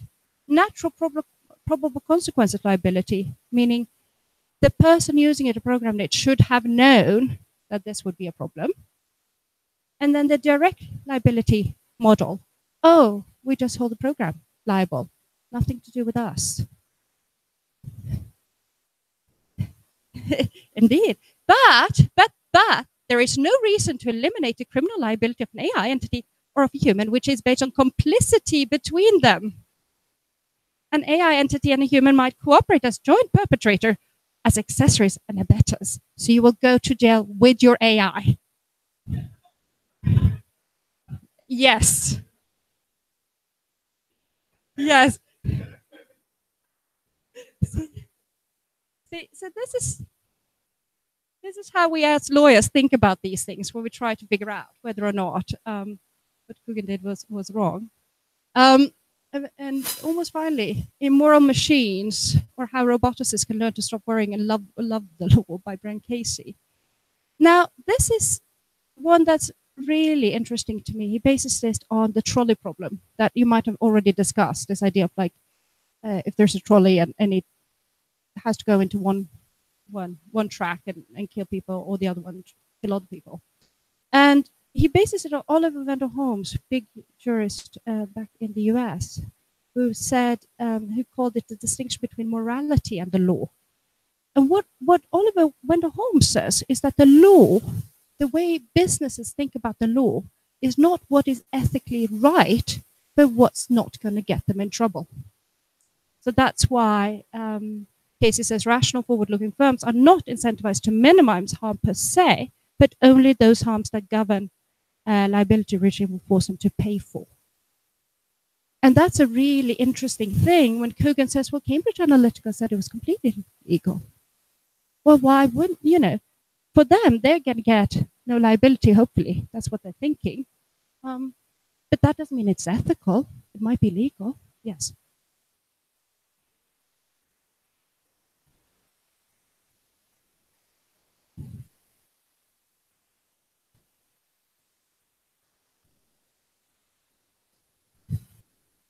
Absolutely, and that's what we in law call positivist law, where you have a law that is legally enacted and upheld, but doesn't have a moral content per se. So South Africa, apartheid, South Africa is also the other example that we always use for that. Yeah.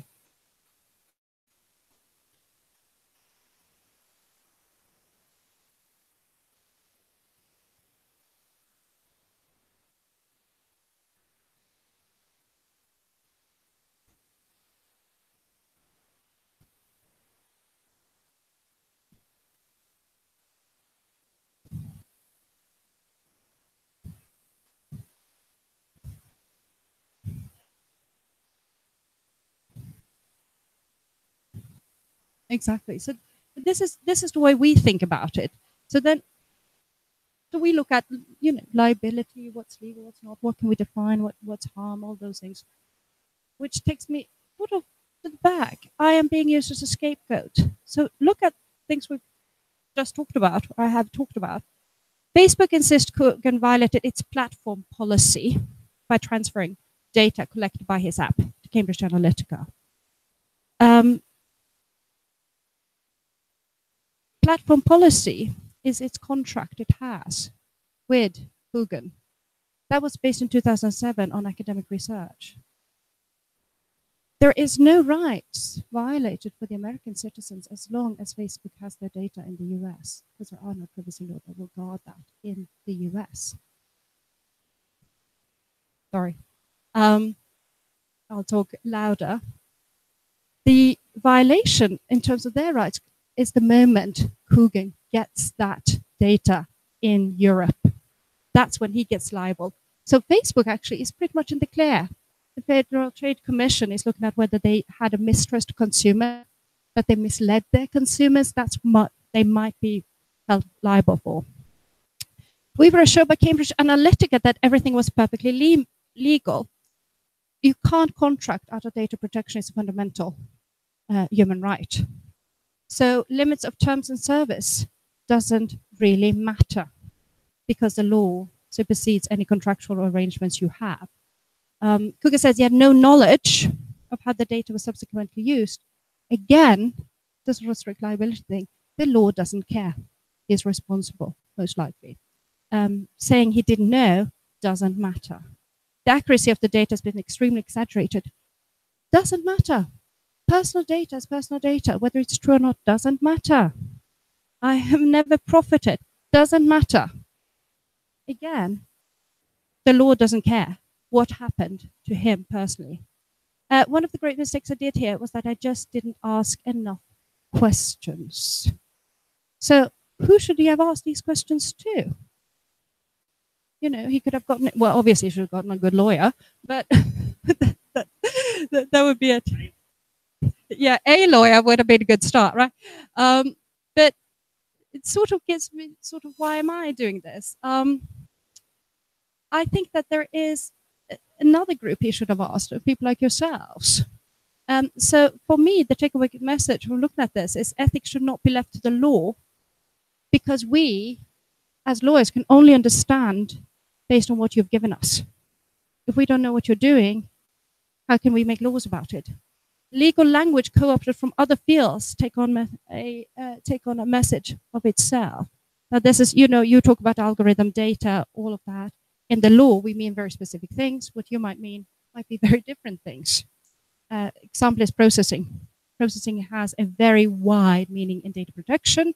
Probably if you're a computer scientist, it's very specific. So even to know what we're talking about is a challenge here.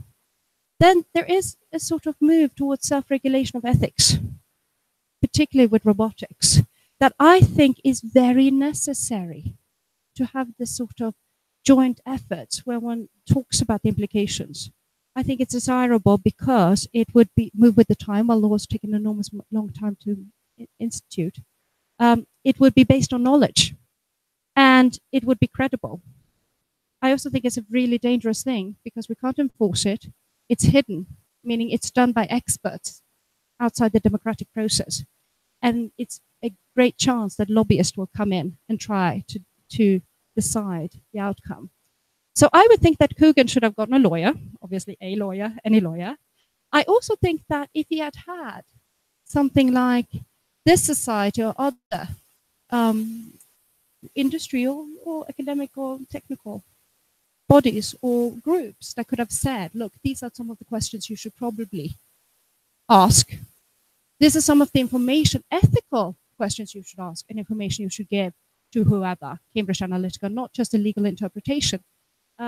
We'd probably all be much better off. So that's my talk. Thank you.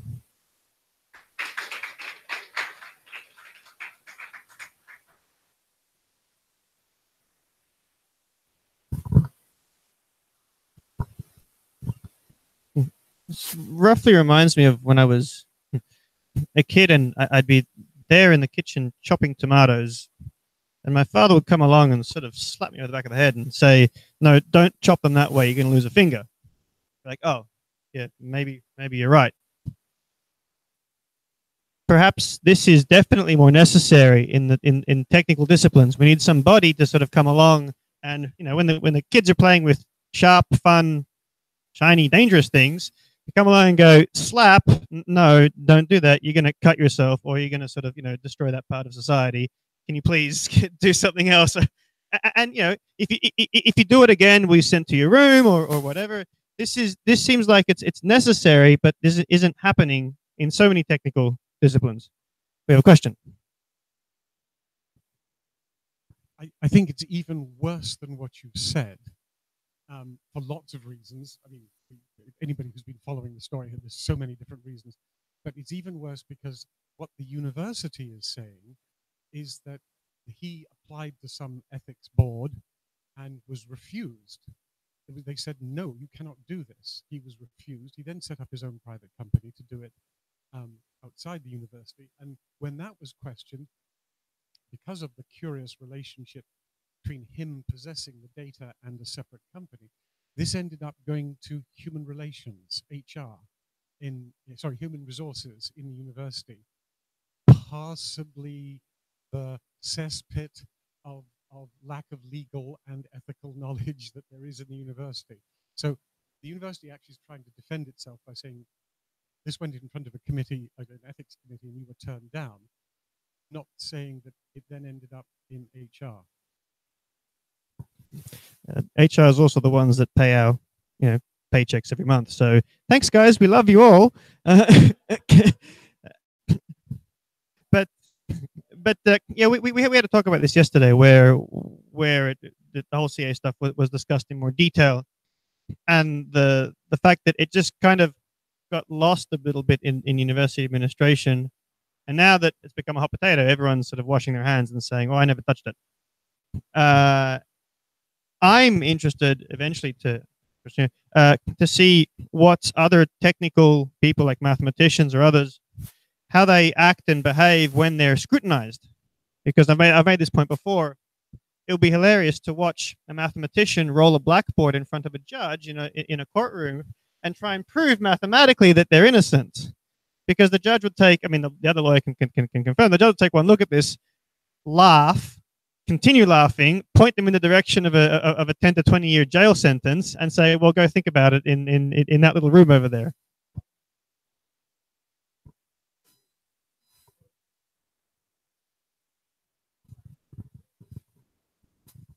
I want to get to Jane quick. I'll just say it quick.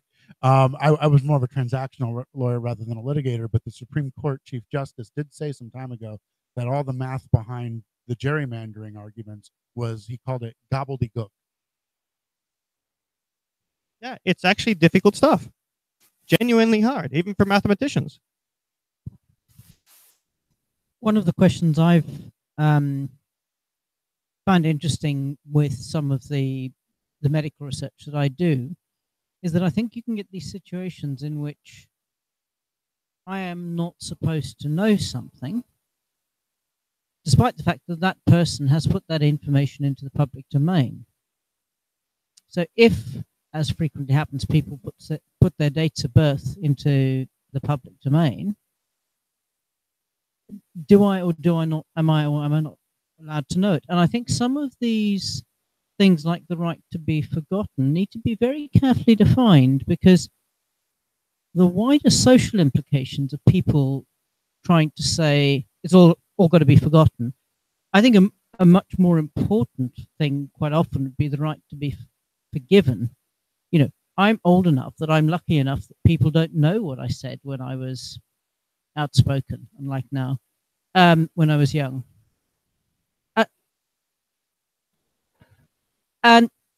And actually, I know this doesn't really come, well, it could come into the law, because the point is, what's the appropriate proportionate penalty, right? 1-to-1, I said something stupid, I apologize, the person may throw a temper tantrum, I keep apologizing, they might eventually accept it.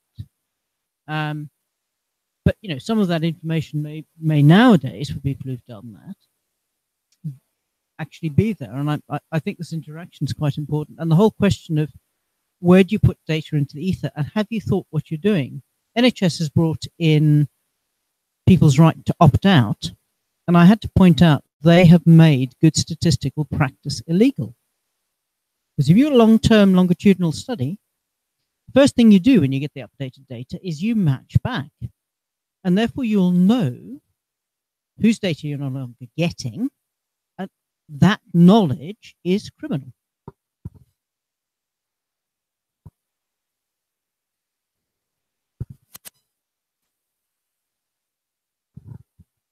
I think one difficult difference between law and ethics that I've been struggling with since about the age of 9 or 10 is the uncertainty that you don't know what's going to happen, and the court laws almost have to somehow get around uncertainty. Ethics is able to almost assume that you know what the chances are, and I think and it's probably even worse because people on both sides take advantage of the uncertainty, and often you do it subconsciously. I think with a lot of these questions, and part of what we're wanting is ways to strip away the uncertainty and say, well, this is what you should do ahead of time. But I think sometimes that just doesn't exist, and I don't have an answer for it. But yeah, it's difficult in these sorts of cases when they're trying to think what questions you must ask when you don't have certainty, and when don't have an incentive to get certainty is difficult. I can sort of paraphrase by saying, what questions are we expected to ask? What sort of clarifications are we expected to make before we proceed and do stuff as technical people doing technical work? What does the law say? Depends where we are, but well, I think that the law asks you. It depends on which law, obviously, right? It depends, right? So that is the correct answer.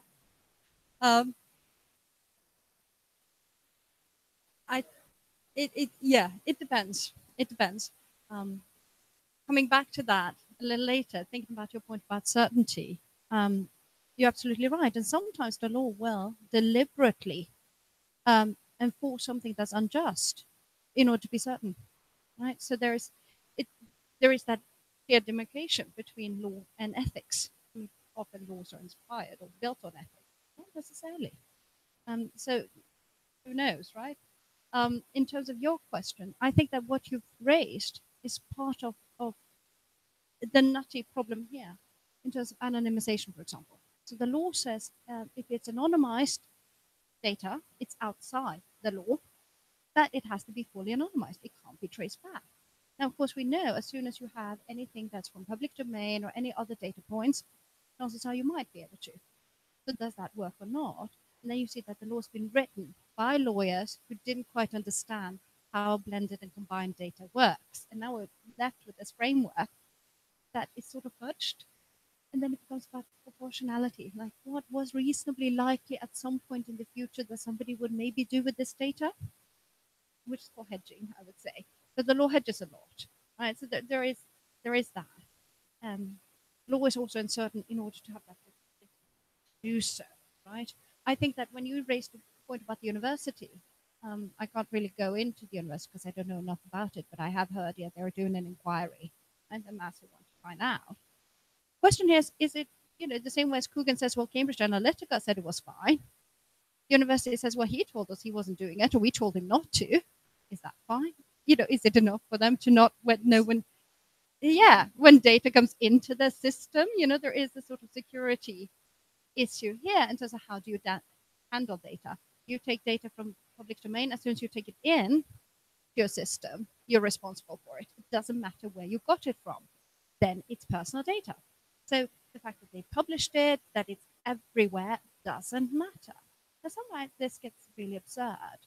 So there is proportionality. So then you have reasons why you can or why it's exempted, like journalism or other reasons, right? And then it gets extremely complicated. And that's very good for us as lawyers, I think. Yeah, okay.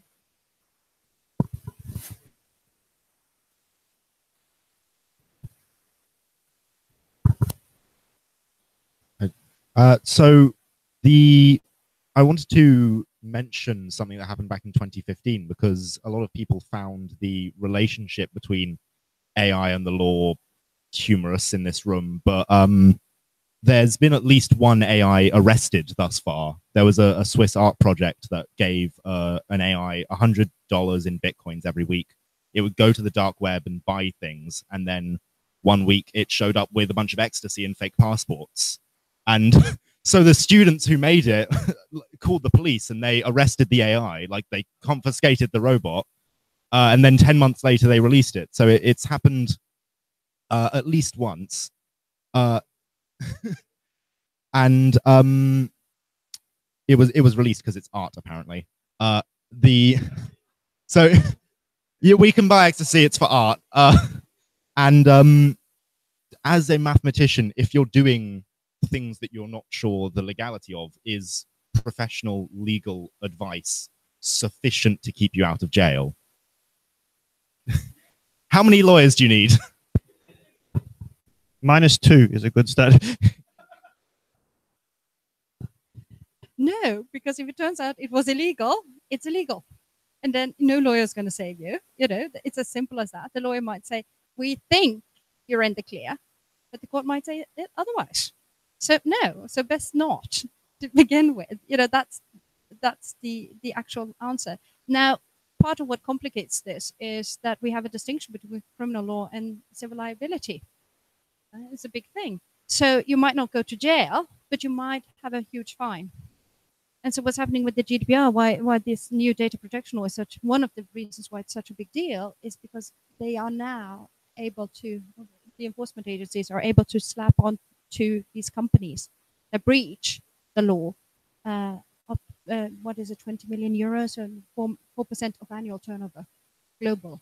And that's what Facebook and Google and whatnot are trying to avoid getting. That's why they're trying to pass blame on, you know, Huggins, whatever non-profit he had would go, but he might not end up in jail. We could just phrase it for mathematicians. So the legal process is a limb sup. Okay, so the worst thing, like as you go along, it's the upper limit of the worst thing that could happen to you. I hope that sort of packages it up in a 3-word.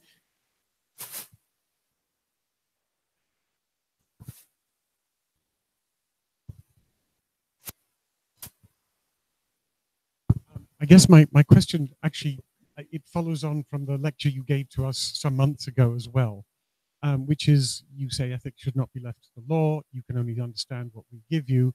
And my horror here is, and this returns to the discussion you gave months ago, what are the mechanisms by which we the technical people who speak a language that no sane lawyer would understand, present company accepted, okay, all right, fine, this is sorted. So that the technical people can tell you, can speak to you in complete geek about what they're doing. What is the mechanism by which the technical people can talk to the lawyers to find out what is ethical, what is legal? Because the fact that ethics should not be left to the law, that's a huge gap. Trivially obvious, that's a huge gap. But I'm not sure that I understand the mechanisms by which we can breach that. And the question you asked a moment ago about if I could go to a lawyer and the lawyer says it's okay, and your response is not if the court says it's not okay. So quite seriously, what's our protection? I mean, I don't want to protect Google, but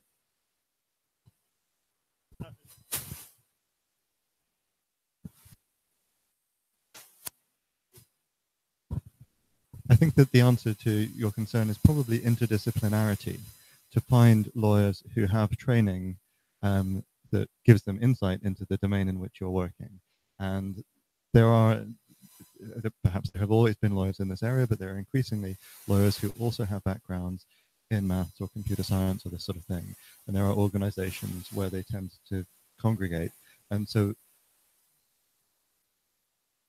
in some fields, perhaps not enough. Exactly, yeah.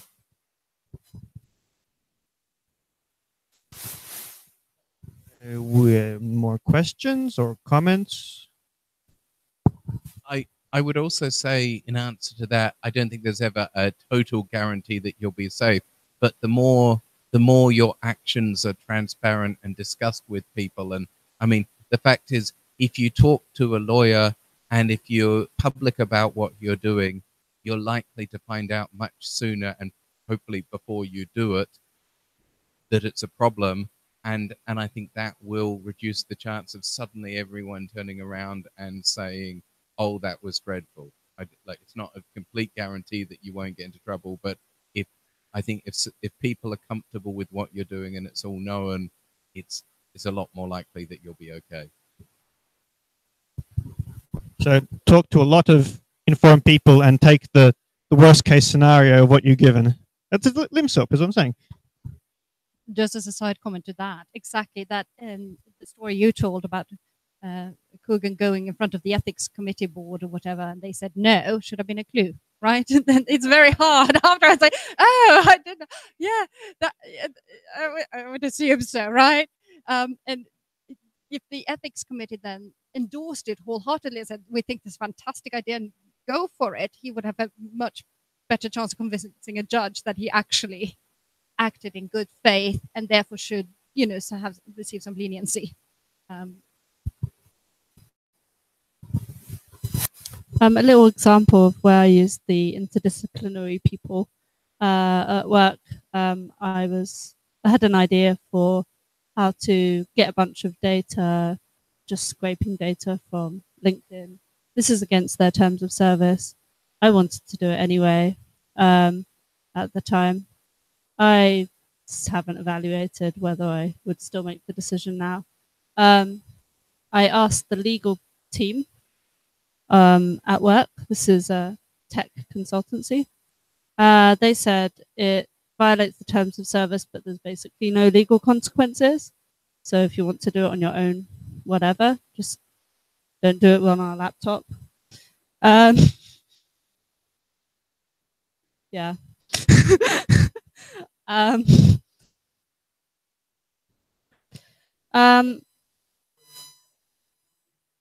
Yeah.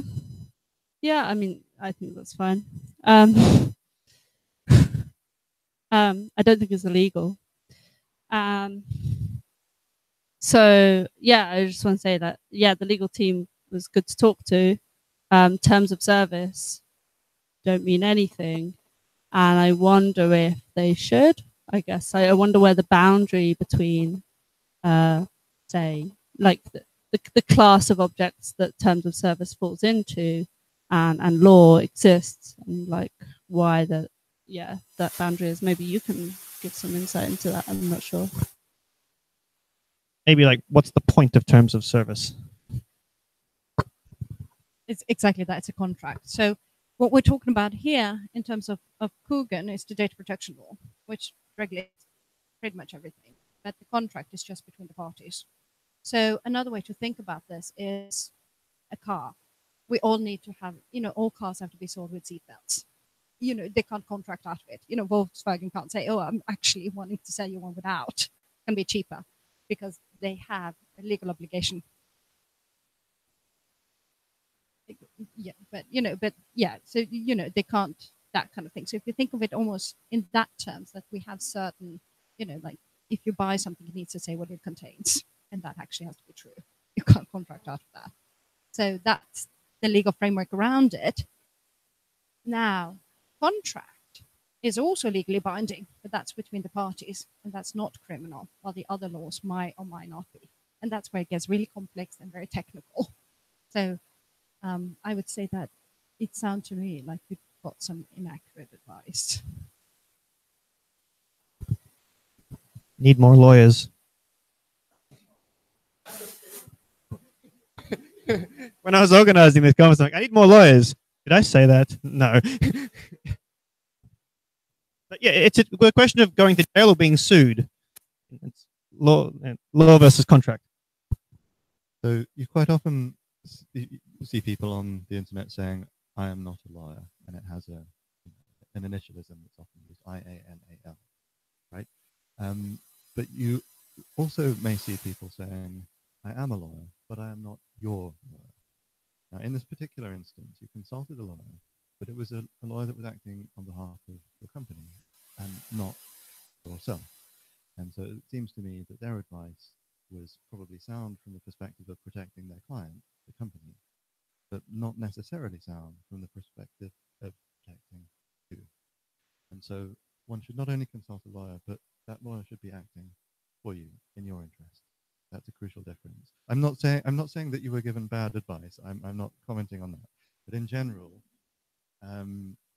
if a mathematician or anybody else is considering whether their actions may or may not be legal, not only should they consult a lawyer, but it should be a lawyer who they have reason to believe, good reason to believe, is likely to be considering their interests.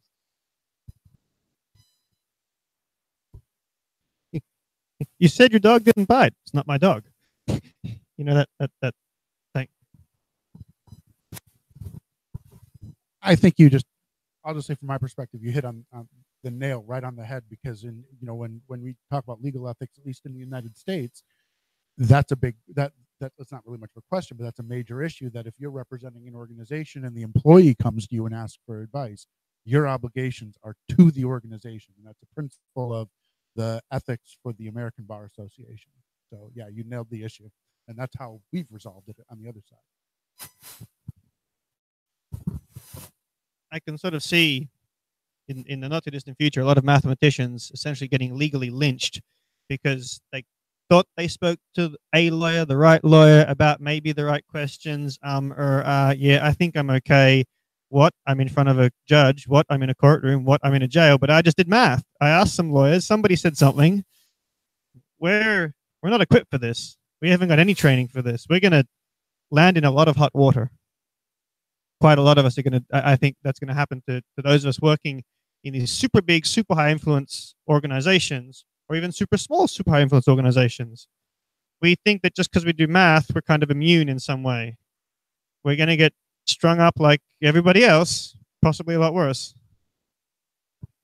I think as a final comment to that, bringing it back to my case scenario here, or Dr. Coogan, I think it's fair to think that Facebook, the university, fairly big organizations here with good money for good lawyers will try to put the blame on him. What will he be able to pay for in terms of his legal advice? Obviously, he didn't get it to begin with. That was probably not very wise where he is now. Okay, let's move on to the next speaker, but now let's thank Ann-Christine first.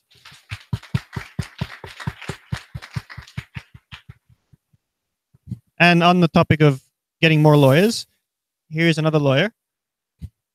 So, okay, this one has a math degree. So he's one of us.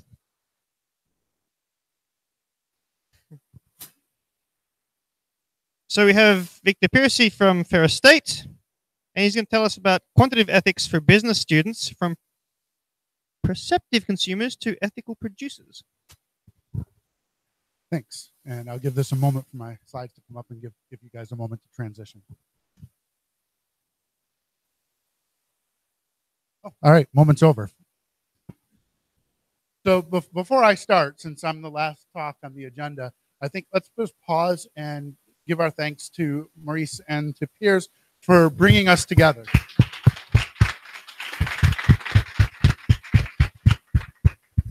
I also want to mention that, I'm going to be talking about something I'm doing for non-math majors, but at Ferris, where I come from, Ferris State, we have an actuarial science program. We're talking about an informatics program. So I took copious notes, and I'm going to be bringing some of these thoughts back to my institution to share. I'm involved in actuarial science in addition to what I'm going to share with you, and I think these are important things that I'm going to share with my department. I have a lot to talk about with the informatics based on the last couple of days. A word about my background, since Maurice said I'm a lawyer. I'm not quite sure what it means to be a lawyer at this, because my official status with the Bar Association in New York is retired. But a little bit about my background, because that will also kind of, I think that has something to do with where some of these ideas came from. My undergraduate degree is actually in humanities. And that means I had to have in this particular context, I'd have 3 concentrations in relation to credit. 2 had to be humanities. So those were history, Russian, and then the third, which could be anything, was economics. And along the lines there, because of my interest in economics, I took a handful of math courses, including things like real analysis as an elective. So that's kind of unusual. But I went on and went to law school, and I practiced law and discovered I was miserable and I hated it. So then I remembered how much I loved those math courses, and I went back and ended up with a PhD in math, which I've completed 6 years ago, and I've been at Ferris State University ever since. If you're familiar with the U.S., that's in mid-Michigan, mid to upper Michigan. If you're really familiar, you'll know what I mean with this. The term quantitative ethics is kind of one of those things that sometimes just terms occur to me and I have no idea what they mean. And so in this talk, I'm kind of going to share with you a little bit about how this term kind of popped in my head as I was working on this course, and how I've kind of explored it and what I've kind of figured out about what it means. I'm exploring it more inductively through examples and then putting the structure on the examples to see what makes sense to me. It relates to a course that I was asked to develop. It turned for business students. It's turned into a sequence of 2 courses. And actually next year with the National Science Foundation grant, we're going to be bringing in nursing students and social work students. And we're going to go from 2 or 3 sections taught by 2 or 3 of us to 8 or 9 sections taught by about 6, 7, or 8 of us. And these kinds of things are embedded in the course. So I feel like there was something else I wanted to say before moving on, but I can't remember. So let's take a step forward. So in the US, I'm not sure how familiar the word term quantitative literacy or quantitative reasoning is. To an audience outside the US, maybe the best way of thinking about it is this idea of numeracy plus that you mentioned. But typically the idea is we've got college students, they don't need calculus, they don't need what we call college algebra, but they do need some kind of mathematical thinking that's going to help them be stronger consumers of mathematical information. How do you read the newspaper, for example? Very noble cause. But when I thought about this for business students, I thought about it a little bit differently. I thought about, what about producers of mathematical information? So just a little kind of contextual understanding is our business students don't take a business calculus course. So prior to these courses that I developed, they were taking beginning algebra, which is basically like high school algebra 1, and intermediate algebra, which is basically high school algebra 2, and that was it. Some majors that were more quantitative, finance and accounting in particular, had to take an additional class that involved some stuff about linear programming and some more finance stuff like annuities. But nevertheless, I'm thinking about my students not as consumers of information reading the newspaper, but as producers of information who is sharing mathematical information with the world, and what responsibility do they have and how they do so. The next slide. And this is the general principle. With great math, it was great responsibility, right? Stan Lee, Spider-Man. It's an adaptation. But this means to me that, ethics doesn't just belong. This is what Maurice was saying yesterday. We don't want ethics to be self-contained, right? We want it to be across the curriculum, because otherwise, and this is what we did in law school, you walk into your ethics class and okay, that's nice. You walk out and then you go into your other class and you forget about it, right? It should be something that you think about constantly. It should be one of those many, I'd say, strands of thought that informs, of everything you do. And that's my goal here. We give you a little bit background on Ferris. So what kind of an institution we are. We're a mid-sized public university in the state of Michigan. Mid-sized means we have about 15,000 students, and it's unfortunately declining, but that's kind of out of our control to some extent. We have relatively open admissions, meaning if you have a high school degree or a GED, you can come to Ferris. That's not entire. GED, by the way, in the US is just a test you take to get the equivalent of a high school degree. That's not entirely true. We have some standards, but they're very, very low. And the idea is the mission of the university is really to provide opportunity to these students who have not been successful in their past for whatever reason.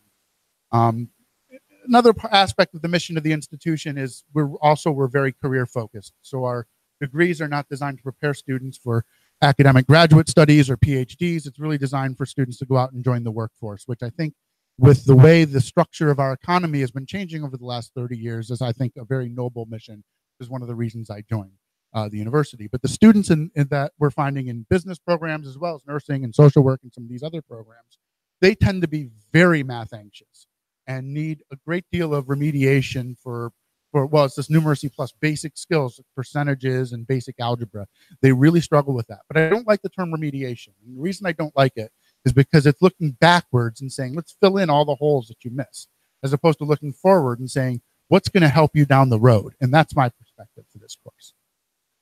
So here, getting back to this idea of consumers versus producers of mathematical information. Here's a consumer point of view. So so how many of you guys are familiar with, I'm going to name drop for a moment and I'm going to be bad, but Fox News? Okay, all right, gets the right reaction. Okay.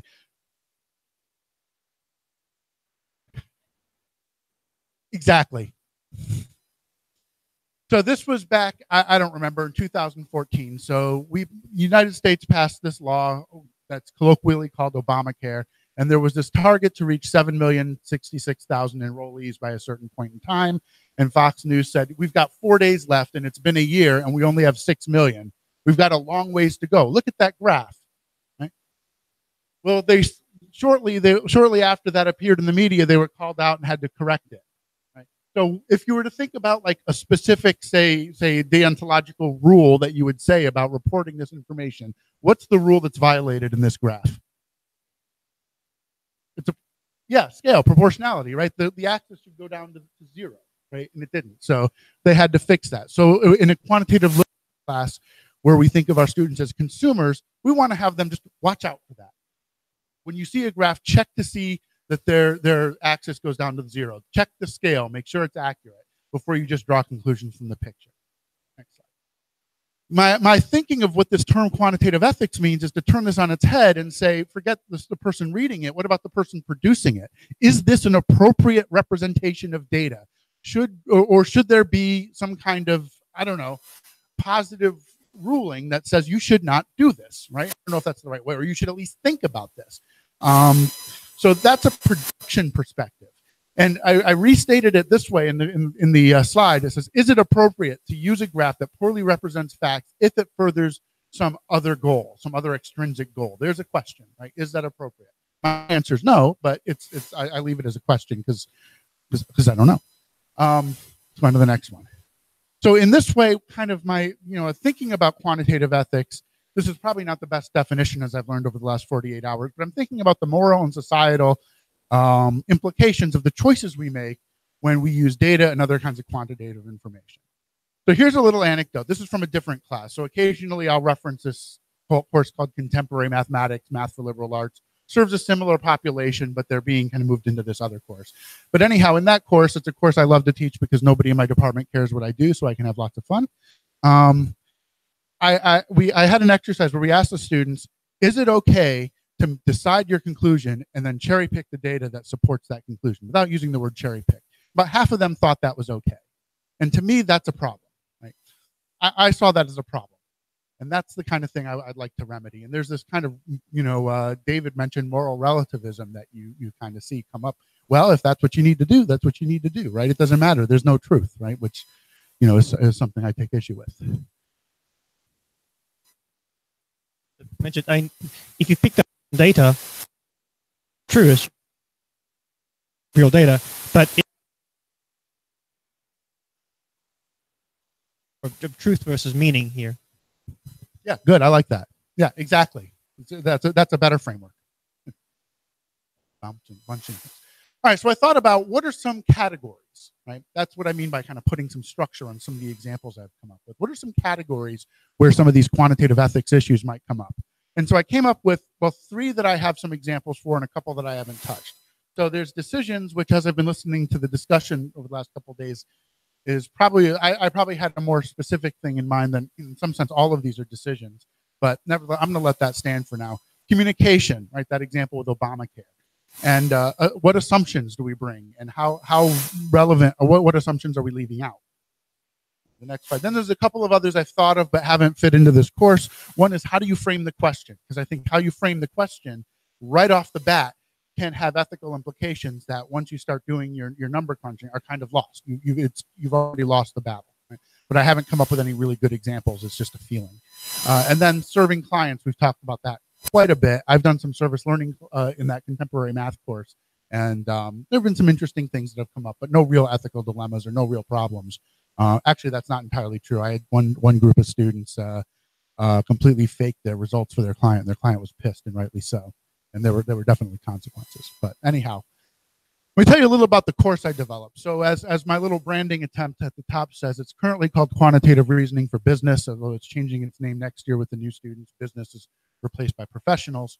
But anyway, about the course, first of all, it's designed to use inquiry-based learning. So it's active learning techniques, a lot of constructivist theory and so on and so forth, things where I know some big words, but I don't really know what they mean.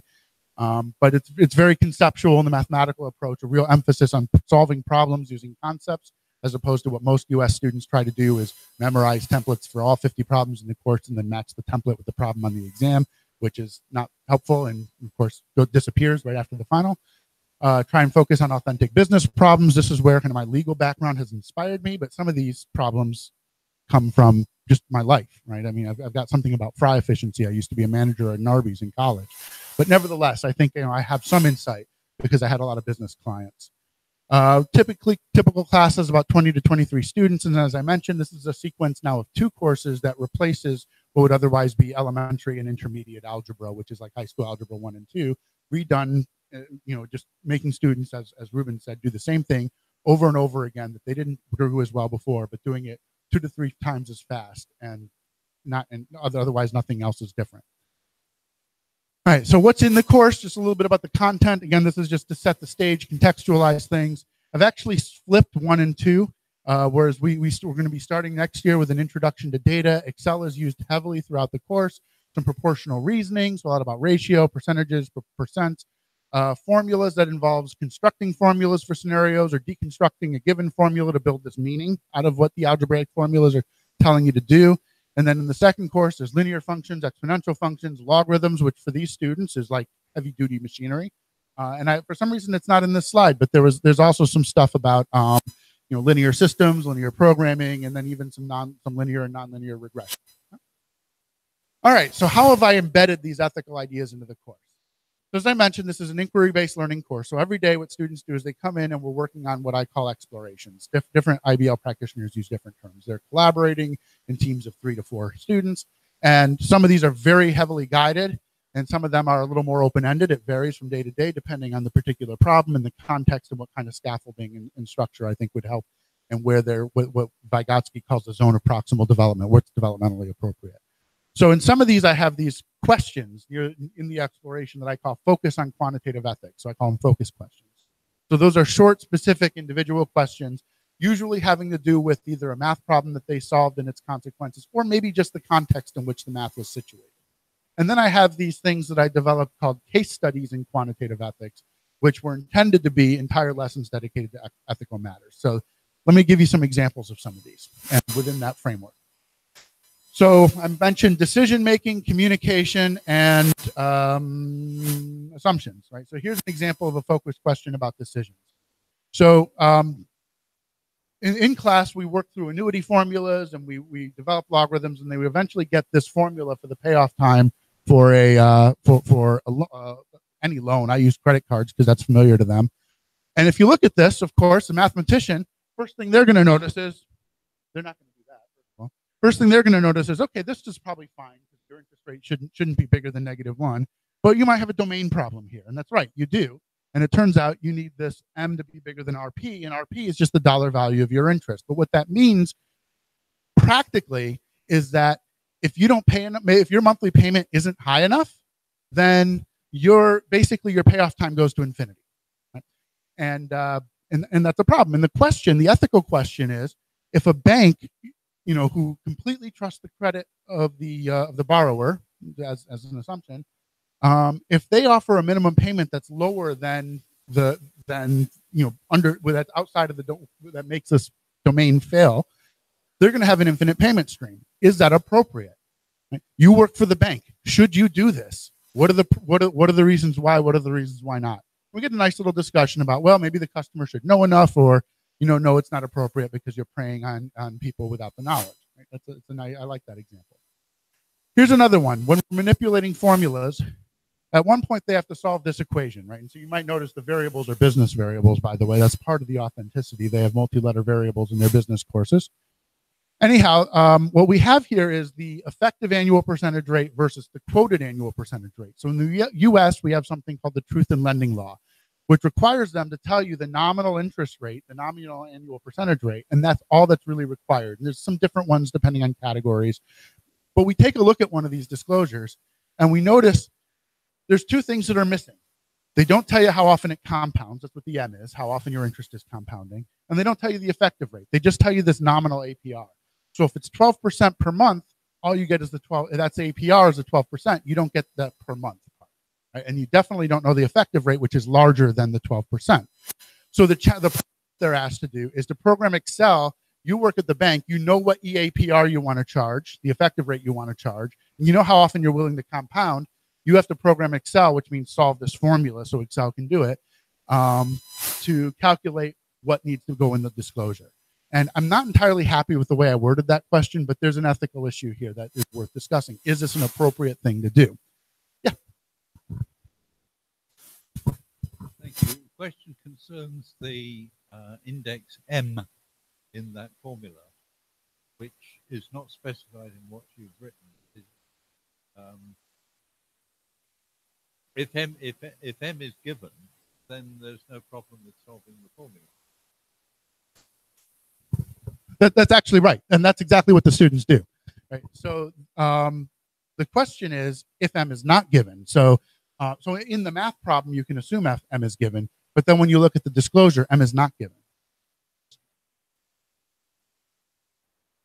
So what that means is a consumer wouldn't be able to figure this out on their own because they don't have enough information. Oh, yeah. So this is about, asymmetric information, right?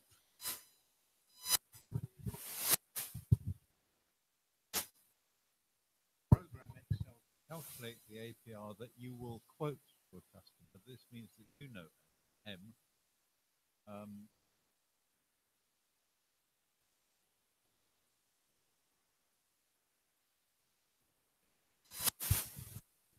It's called misleading your client, your customer.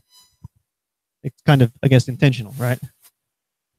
I don't know. It depends on the situation. I don't know enough bankers, but the law doesn't require it, right? And so somebody said that ethics is where the law is kind of in the gap between law and something else. Yes, that's right. That's right. So when I say what's wrong with this, it's not what's wrong with the mathematical problem. It's what's wrong with what I'm asking them to do.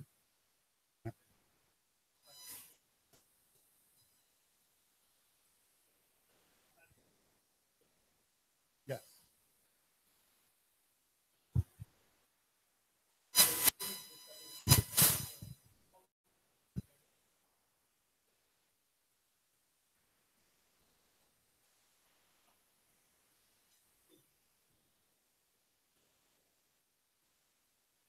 That point is well taken. So just for those online, if you're listening, what Maurice just said is, I made this comment about, well, the math problem's okay, but then what you're doing with it. And Maurice's comment was, no, don't separate the two. They're intricately connected, right? And I agree.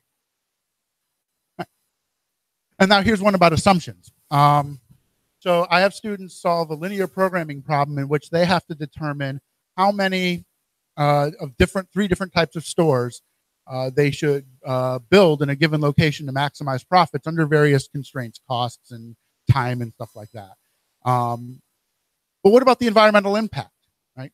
Because right now, if you might need, depending on the scale of the project and the locality, maybe you need an environmental impact study, but that's only to get local approval for the zoning rules in order to build your buildings, right? But should that be built in as a constraint in the model, right? I think that's the ethical question is, should we ignore it? Because this problem ignores it. I want to give you just another example of a linear programming problem. It's not on the slide, but one I got from Julie Beyer. I don't know, Catherine, you might know. You know Julie?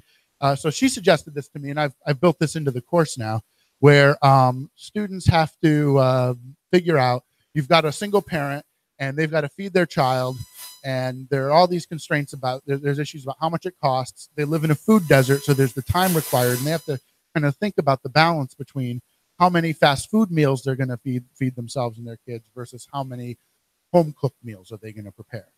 And I think there's I haven't built the ethics there, but as I've been thinking about this problem the last couple of days, I feel like you could ask questions about corporate responsibility. Is it okay for there to be food deserts, or do some kind of grocery chains have an obligation to try to find places to build in order to remedy that? And I don't know. I don't have a great answer to that. And it seems like a very strong duty to impose on a business, but nevertheless, I think it's another linear programming question.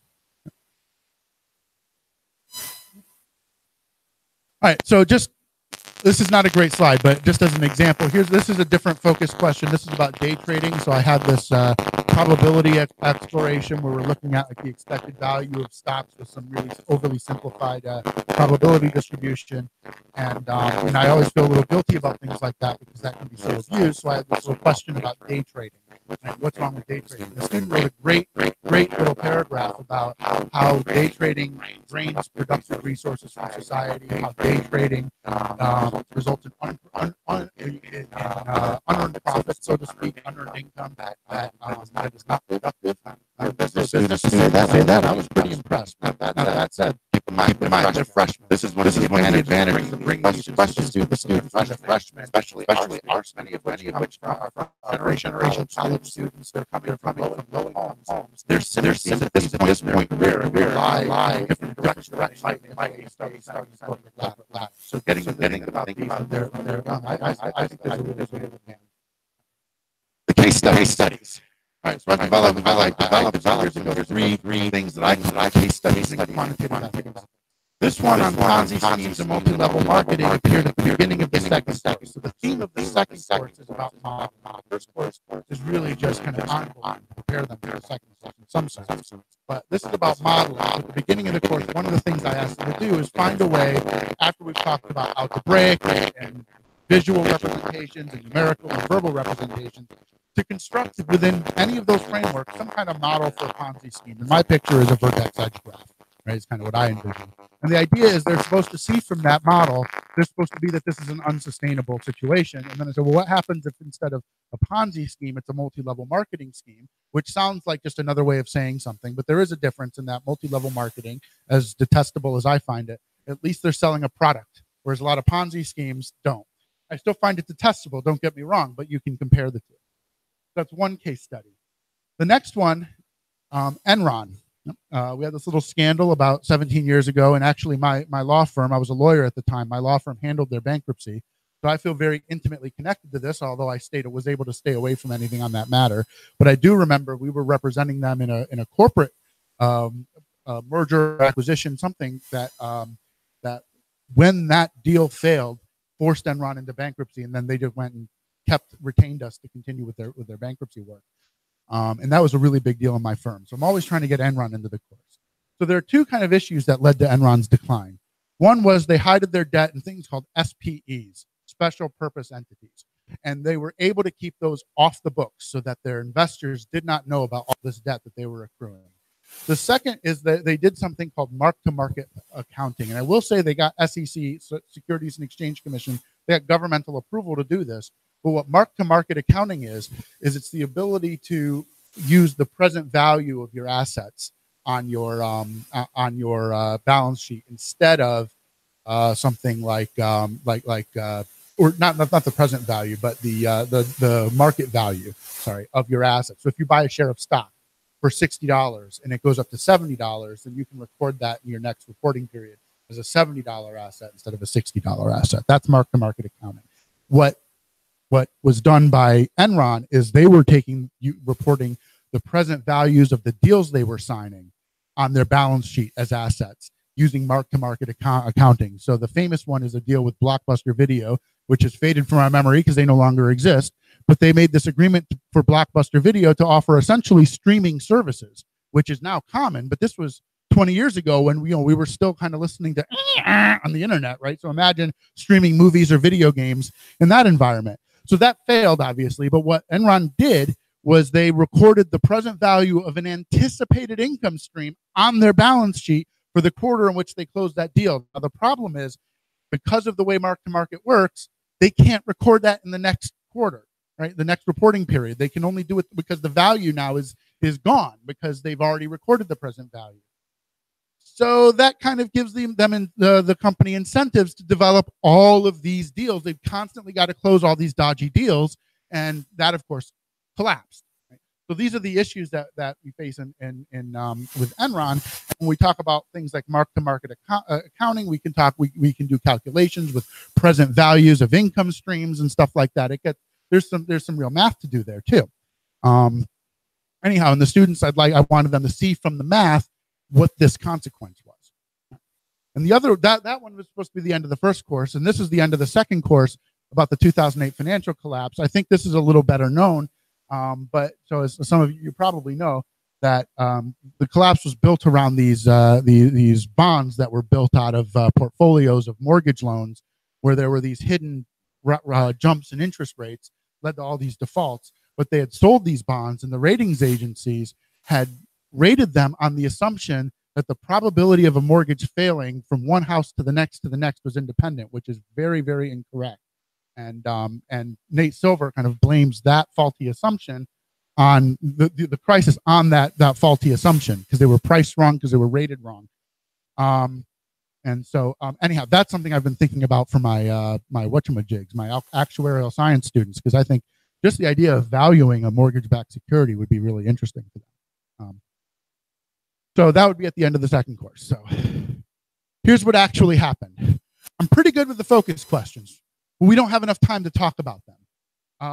I've never gotten to run those case studies, partly because, as you may surmise, based on how I've described these students, they're a little above their heads, right? And it's just too much to do. You need a lot more time to build these. So I haven't really had the time I've wanted to devote to these topics. Like I said, I do get to most of the focus questions. I've built more, but even then, the conversation's a lot more superficial than I'd like. One of the ways around that might be, as I reconceptualize, I've been paying attention to these different theories, the high theories, and thinking about the high theories might help me develop more dilemmas. That's kind of this last one, right? Moral and ethical dilemmas, because I think that's when you get really good discussions, is when there's no clear right answer. So these are some changes that I feel like are needed in order to make this work a little better. And here's some changes that are coming. So I mentioned before that we've got this grant, and next year social work and nursing students are going to be taking the course in addition to business students. And the grant is funding collaboration with faculty from nursing and faculty from social work to think about these things. So we're developing, and I'm putting these in quotes for a reason, case studies, not like the ones that are entirely devoted to ethics from before, but these case studies, which are essentially stories like Judy was talking about. Same thing with these simulations, but they mix the business, social justice, and health issues together with kind of the math at the center of it as kind of the thing that's uniting all of these issues, as well as within these stories. And I'm going to be able to drop ethical issues throughout as they make decisions. So like the case studies are things like, so they're going to be visiting the case studies at the end of every chapter and doing things. There's a guided set of questions that help them do some math. And then there are these essays they have to write making recommendations, and they evolve. So some examples of topics for these case studies: the spread of a disease. I chose the simian flu from the Planet of the Apes movies because I thought that would be fun. Minimum wage issues, human trafficking. I've got more in the pipeline, one on genocide. We've got a recent archive of the Shoah, archive of testimonies of genocide survivors. Some stuff regarding race and gender issues. We've got some museums dedicated to those issues that I think would tie in well. So those are case studies, right? Oh man! And the simulations are all right. The simulations are role-playing games. I've developed one about a rural health clinic that is facing a budget crisis because of cuts from government fundings, and Flint water crisis is one. I've got a couple more, and then the other thing is we need more people to teach these courses. So I've got a faculty learning community next year to support that. That's going to be interdisciplinary. And to wrap this up, especially since I'm at the end, I want to mimic Catherine because I really like that she had a what we can do. So there's a few things here that I want to underline that she said, and a few things that kind of popped in my head that came out. I do feel like it'd be good to have a working group to take ownership of this idea of ethics and math. And that should involve some of the people here. It could be all of us. It could be a subset. It could involve other people. But I feel like I volunteer. I would join such a working group. And some of that work might involve, this was what Anna recommended, collecting a library of examples and cases. I'm going to recommend proving an existence theorem. I think that would appeal to our audience. If they don't think ethics is in math, well, let's prove an existence theorem. There exists.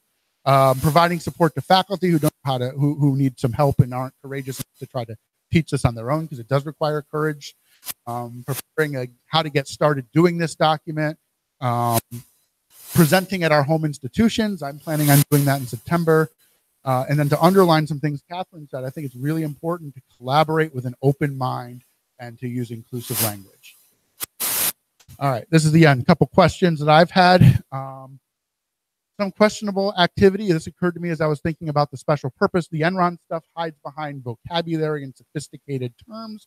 I'm wondering what we as mathematicians can learn from that, because our work is inherently, there's a level of sophistication and abstraction that I think is inherent in our work that makes it maybe more difficult to connect back to these ethical consequences. So what can we learn from finding, so in this case, the sophistication is deliberate to obfuscate, but whereas in our case, it's not. But what can we learn from unraveling those kinds of things? What kinds of class activities and teaching? I was asking Judy about this, fit ethics best. I'm talking about role-playing games and interactive and case studies and all these other things. What helps? And finally, do we really practice what we preach? We talk, and we are. I was going to mention Robert Lee Moore, and he already came up. But are we, are we modeling good ethical behavior? That's it.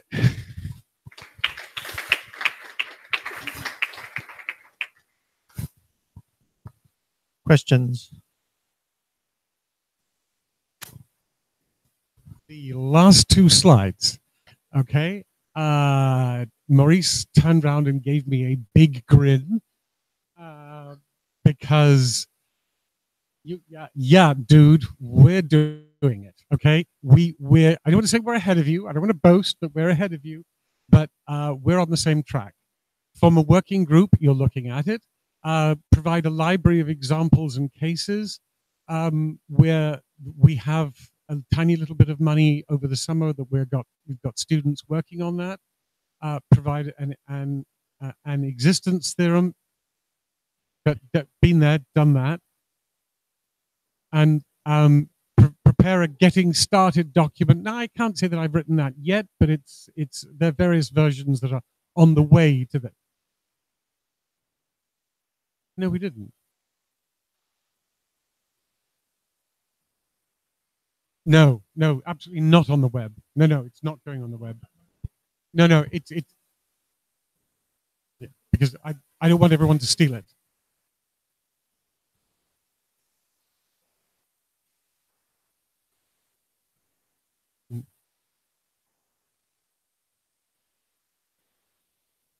But I should outline the current planning that Maurice and I have. First of all, we're going to have a successful conference where we invite all the people who've thought about this and who are kind of loners, who've done this on their own, some odd place somewhere around the world. Oh, that's you guys. that's you. Hi. Going to get you all together. There's the newsletter. I hope in 12 to 14 months, maybe, there'll be a journal. That's part of my projects. We have money from the university for what they call teaching innovation. I have no idea what that means, but they gave it to us anyway because no mathematicians have ever applied for it before. So I think we just went to them and said, mathematicians, teaching innovation, here, here's £20,000. It was just, because. What we're going to do with that is we're going to produce an online version of Maurice's course, which will not be just pictures of his ugly face lecturing. They'll have some pictures of me as well, looking gorgeous, and students and things like that. But more important, as well, that's what we needed to say to get money. But more important, we're going to produce a pile of stuff which will go on the web, which is going to be, well, Maurice and I call it for shorthand the canon, which is going to be a bunch of material which everybody else can use in order to help them start to make a course. Because we've got to start collecting, since when you Google ethics in mathematics, you just find us. We've got to start to collect the material that we have and put it in the public domain for the rest of us and for all those other souls that have thought about this and then said, no, there's no resources available. I can't do this from scratch. So the library of examples and cases and provide support and the getting started document, I think, are the most important things we can do next. And Maurice and I hope that by the end of the summer, and with a number of students collaborating, some of whom are sitting here, we will start that process. By no means finish it, but that will be started. And if there's a newsletter, we will be telling you about this, and we will be saying to you guys, now get your students to start to work and send us material so that we start to get a library, the canon, and therefore support. We have a 90-page draft of the book, which we did, I think, a year ago or thereabouts. And we hope by the end of the summer, that will be of the order of 200 to 300 pages. And we might even then publish it just at 200 or 300 pages. We'll just have to see when it feels like it's right to publish it. In many ways, the point of that book is for everyone else to do better. Maurice and I take a very firm position that we are almost the last people on earth who should be doing this, except for everybody else. We really should not be doing this. We want somebody else to do it better. So the best way to get somebody else to do it better is for us to do the best we can, which will be crap.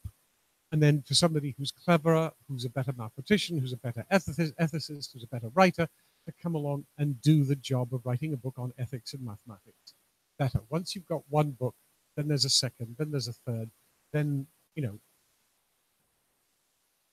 yeah. And yeah, we convert. So what can we do? Thank you, Catherine. We're going to nail Catherine's list to the wall. We're going to nail this to the wall. But no, you're safe on that one. And we're going to start ticking them off. And the working group is here right now. I had a much smaller question. It was about your framework. Would you mind just pulling the slides back to that? The framework. It was the slide before the class photo.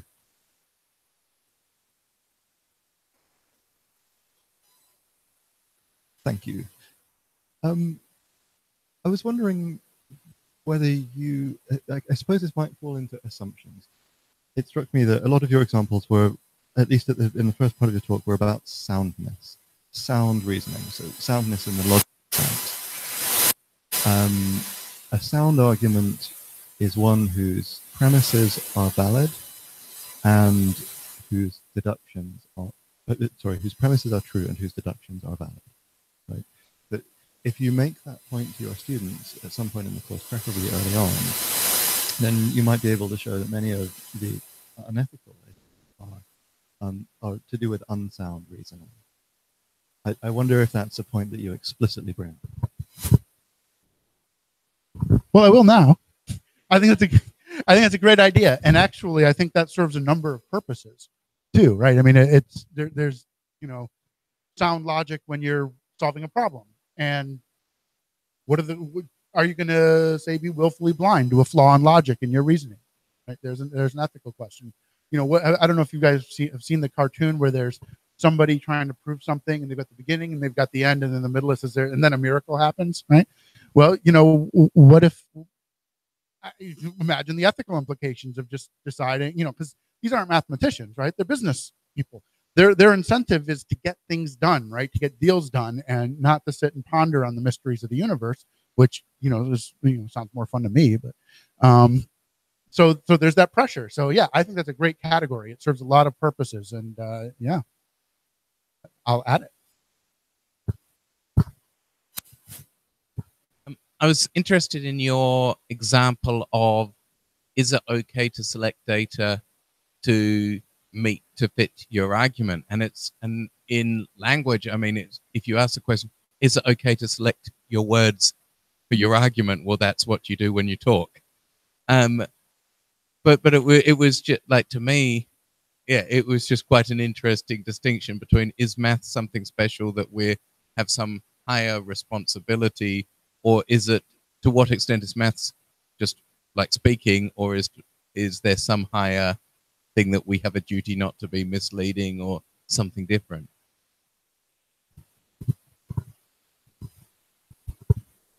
I love your question because I can definitely give you an example where the answer of about being selective is yes, and that's in the legal profession, right?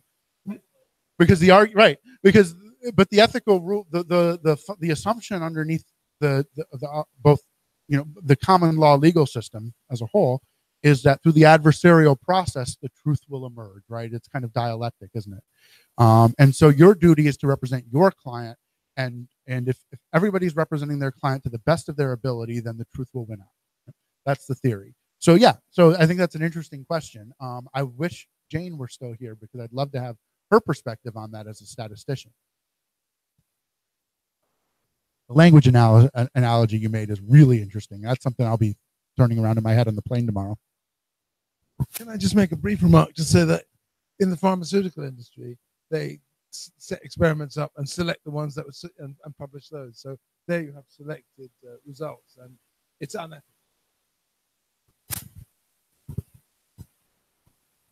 Yep.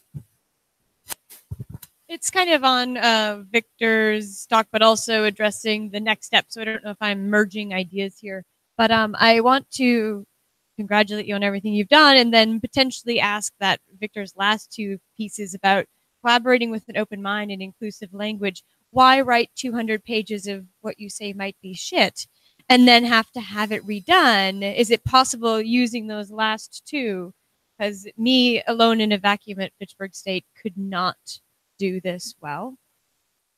Perhaps people in a vacuum here at Cambridge can't do it well for everybody. What would work here for you versus what will work in other places? Why not be impactful immediately and create something very accessible? I know. You are.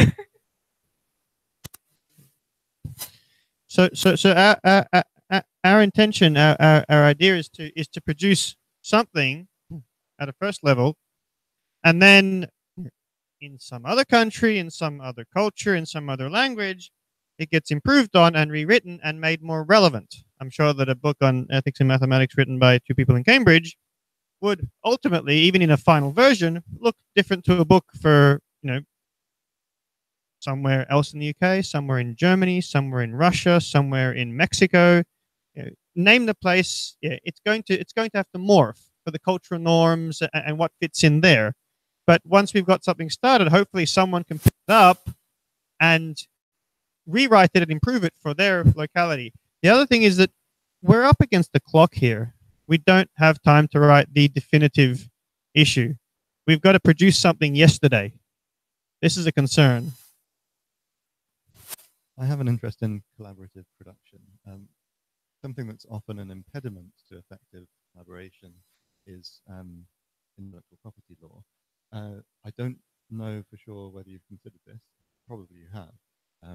But if the book that you're working on were to be published under, for example, a Creative Commons Attribution Share-alike license, that would dramatically improve the ease with which other people could adapt and extend it for other cases, or in order to improve upon it where in the situations where yourselves might admit that it could be done better. And there are also there are tools for collaborative production that might make sense. An example of a book that was done this way was the Pro-Git book, which is a book about using Git as source control, the distributed version control system. It was created by a small team, I think 2 people originally. After they published the first version, they released it under a license that allowed other people to collaborate with them, and they published the source for the book on GitHub, which meant that there was not only a legal way for this to happen, but there was a mechanism. This might be a model to follow. And this, I don't want to talk too much about this now. I want to sort of finish up with Victor's talk. We digressed it, but our idea is you need 2 books. One is a push, one is a pull. You need a mechanism to push this idea out, and you lose some flexibility when you publish under sort of the normal route, but you gain the push ability that publisher might have.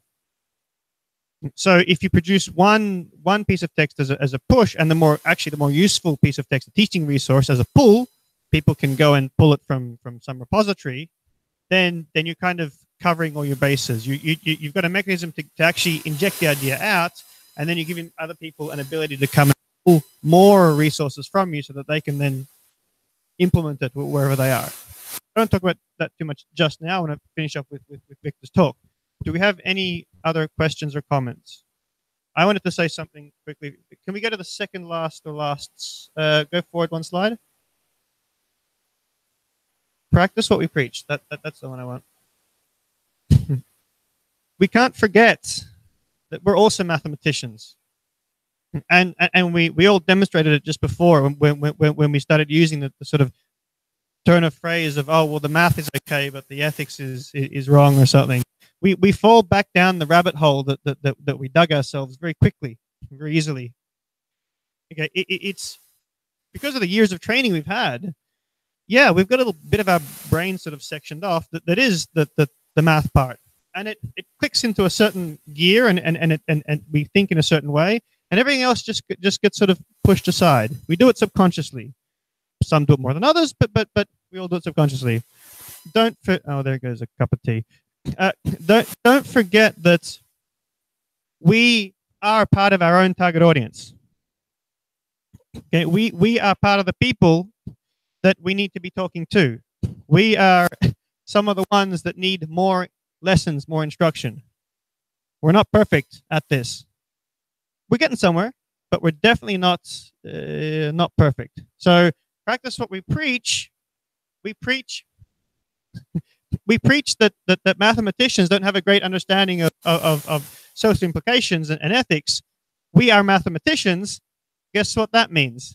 We don't have a great understanding of social implications and ethics. And what I've noticed with everyone here, and I'll elaborate this in a second, is that everyone here has done something quite different to straight up mathematics. I've not come across anyone who's thinking about ethics and math who has only just done straight mathematics. They've cut their teeth on something else. Any more questions for comments of Victor before we sort of seal off that part of the... I'm just curious, what are you thinking of when you say, do we whitewash our history?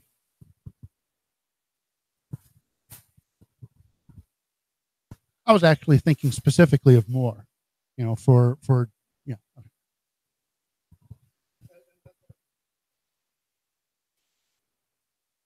I think we're done with Victor's talk, so let's thank him once again.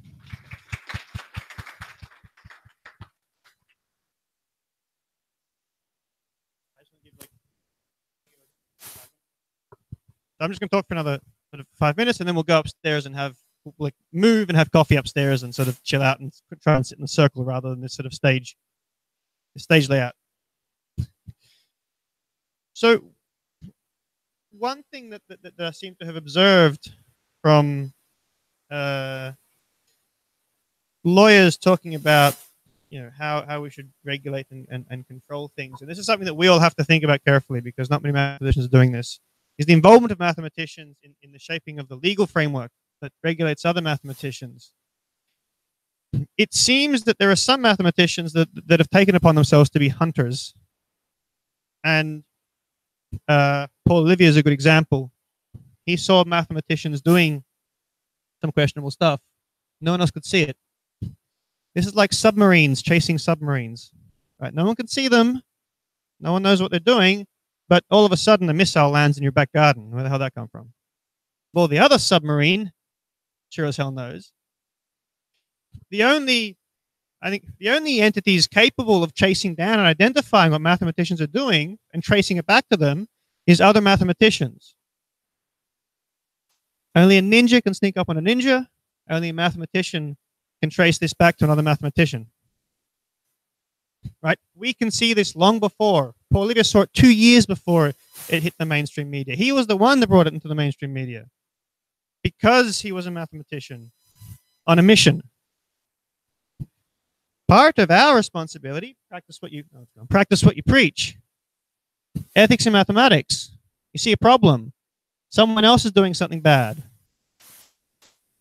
Who can solve it? It's up to us. Take all the lawyers in the world. They wouldn't be able to figure out what Cambridge Analytica was doing. That's just tip of the iceberg. There are plenty of other examples too. Because, this is a turn of phrase that I wanted to use when I was talking in Parliament a few weeks ago, but I was convinced not to, is that to the legal profession and to society in general, basically to the law, we can code you a new asshole. We can get around any barriers that the law puts up for us. And we saw this with the what was it, the Enron mark to market. Oh, the regulator says these are your barriers. Oh, all right. I'm a mathematician, or I'm a tall, shiny building full of mathematicians. There's the gap, there's the gap, there's the gap. Thank you very much. Problem solved. Oh, but hey, I just did the math. So again, it's going to take the intervention of mathematicians in foreign policy and legal framework to stop other mathematicians. Because lawyers don't have the understanding to put up the necessary blocks that can stop mathematicians. Mathematicians also find themselves foul of the law in other ways, and they'll try and bring a blackboard to get themselves out of jail, and it won't work. I really want to be there when that happens the first time. But at the same time, we look at these laws and we sort of roll around laughing, and then once we've done that, we sit back up again and we just go around them. Don't go through them. The laws are quite hard to go through, but just go around them. Too easy. For a mathematician, it becomes almost trivial. These offshore investments schemes, whatever you want to call them, people putting some company in some little island somewhere, organizing so your millions of dollars goes here, and there's 4 or 5 or 6 different, legal entities in 7 different jurisdictions, whatever. That's the work of mathematicians. We can see that. And we should speak up and say something. That's mathematicians doing that. Society looks down on this, on these activities of, offshore storage of wealth and all that for tax avoidance. I'm not saying evasion, I'm saying avoidance. I'm not saying it's illegal, because the law has block, block, block, block, block. Oh, you just go around it. Takes a bit of work. Kind of fun. Oh, this one, this one, this one. Oh, this is cool. Yeah, this is the shiny stuff. It's up to us to hunt the other mathematicians doing this. It's up to us to be chasing that submarine, because where are the other ones in the submarine? And down under the waterline in Mathland, things work a little differently. No one can see that far down except for us, because we're down there too. That's a responsibility that we have to take upon ourselves. And many people here have spoken to a lawmaker, to a legislator, about any such things. We can critique them. We can say, oh, the laws are bad, or this law is flawed. There are various points about the GDPR which are not great. Either it's too strong or too weak in some circumstances. What are the mathematicians doing? From what I can see, not a lot. We can basically plow through these legal blocks. We can basically say, well, yeah, that's the law, but I don't have to worry about that. I understand the axioms of the system, and I can work around it. So we need to participate actively and encourage our colleagues to participate in lawmaking, as well as hunting the mathematicians that we can see are behaving in a way that we have a lot of foresight on how it's going to hurt, or how it is hurting other people. Now, I went to speak in this sort of kiddies session of UK Parliament. They got some young researchers to come and ask some parliamentarians some questions, and it was all cute and lovely. But when you actually look at the understanding that parliamentarians have on these sorts of issues, it's kind of 0 or less. I mean, an MP is a representative of the people. What does your average what sort of mathematical knowledge does your average person have? Not a lot. And so, you know, you've got the, can you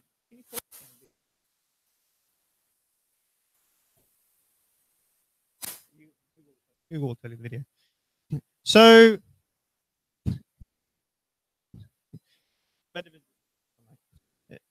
so we need to somehow inform policymakers as well. This is this level 2 ethics in math stuff. Going and solving other shit in society. Most mathematicians are at level 0. There is no ethics in math. Some are at level 1. There's ethics in math. We should make sure we act responsibly. The diamonds are at level 2. I see a problem in society. It's not my problem. I didn't make it. But I see a problem in society. I'm the only one who can solve this, or one of the only ones who can solve this. I need to take it upon myself. And I said, Paul Olivia was one of these diamonds. Hunting down problems that only a mathematician can see.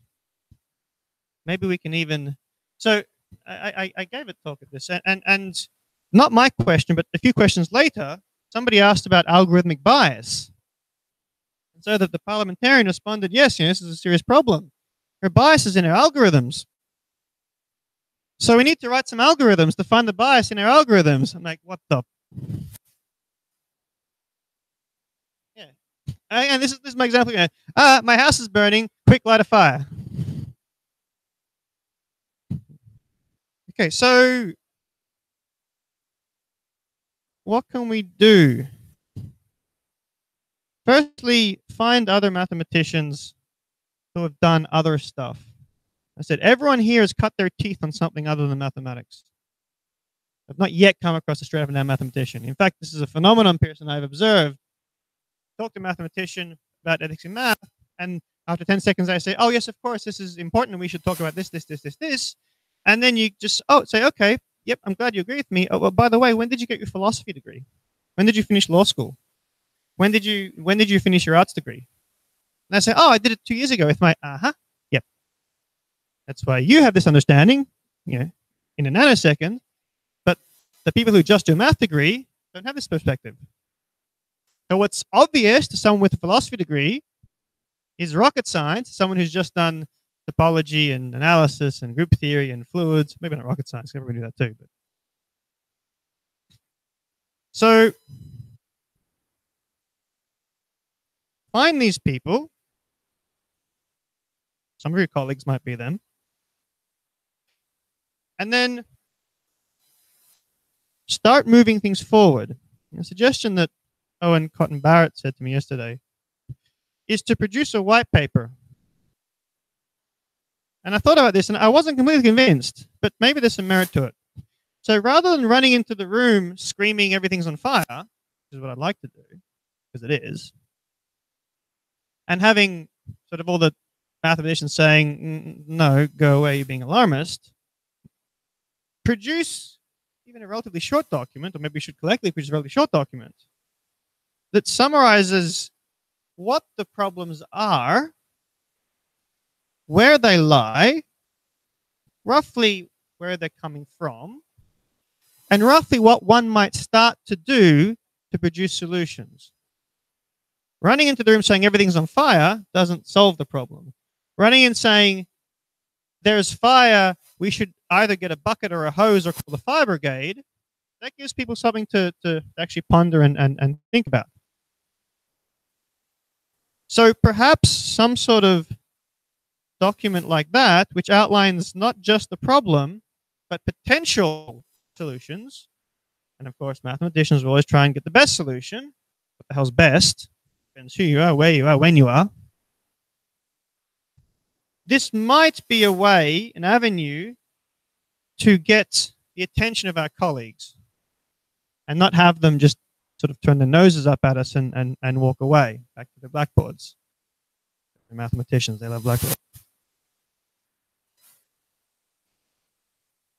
I think we've covered probably more than I could have ever hoped for in these 2 days.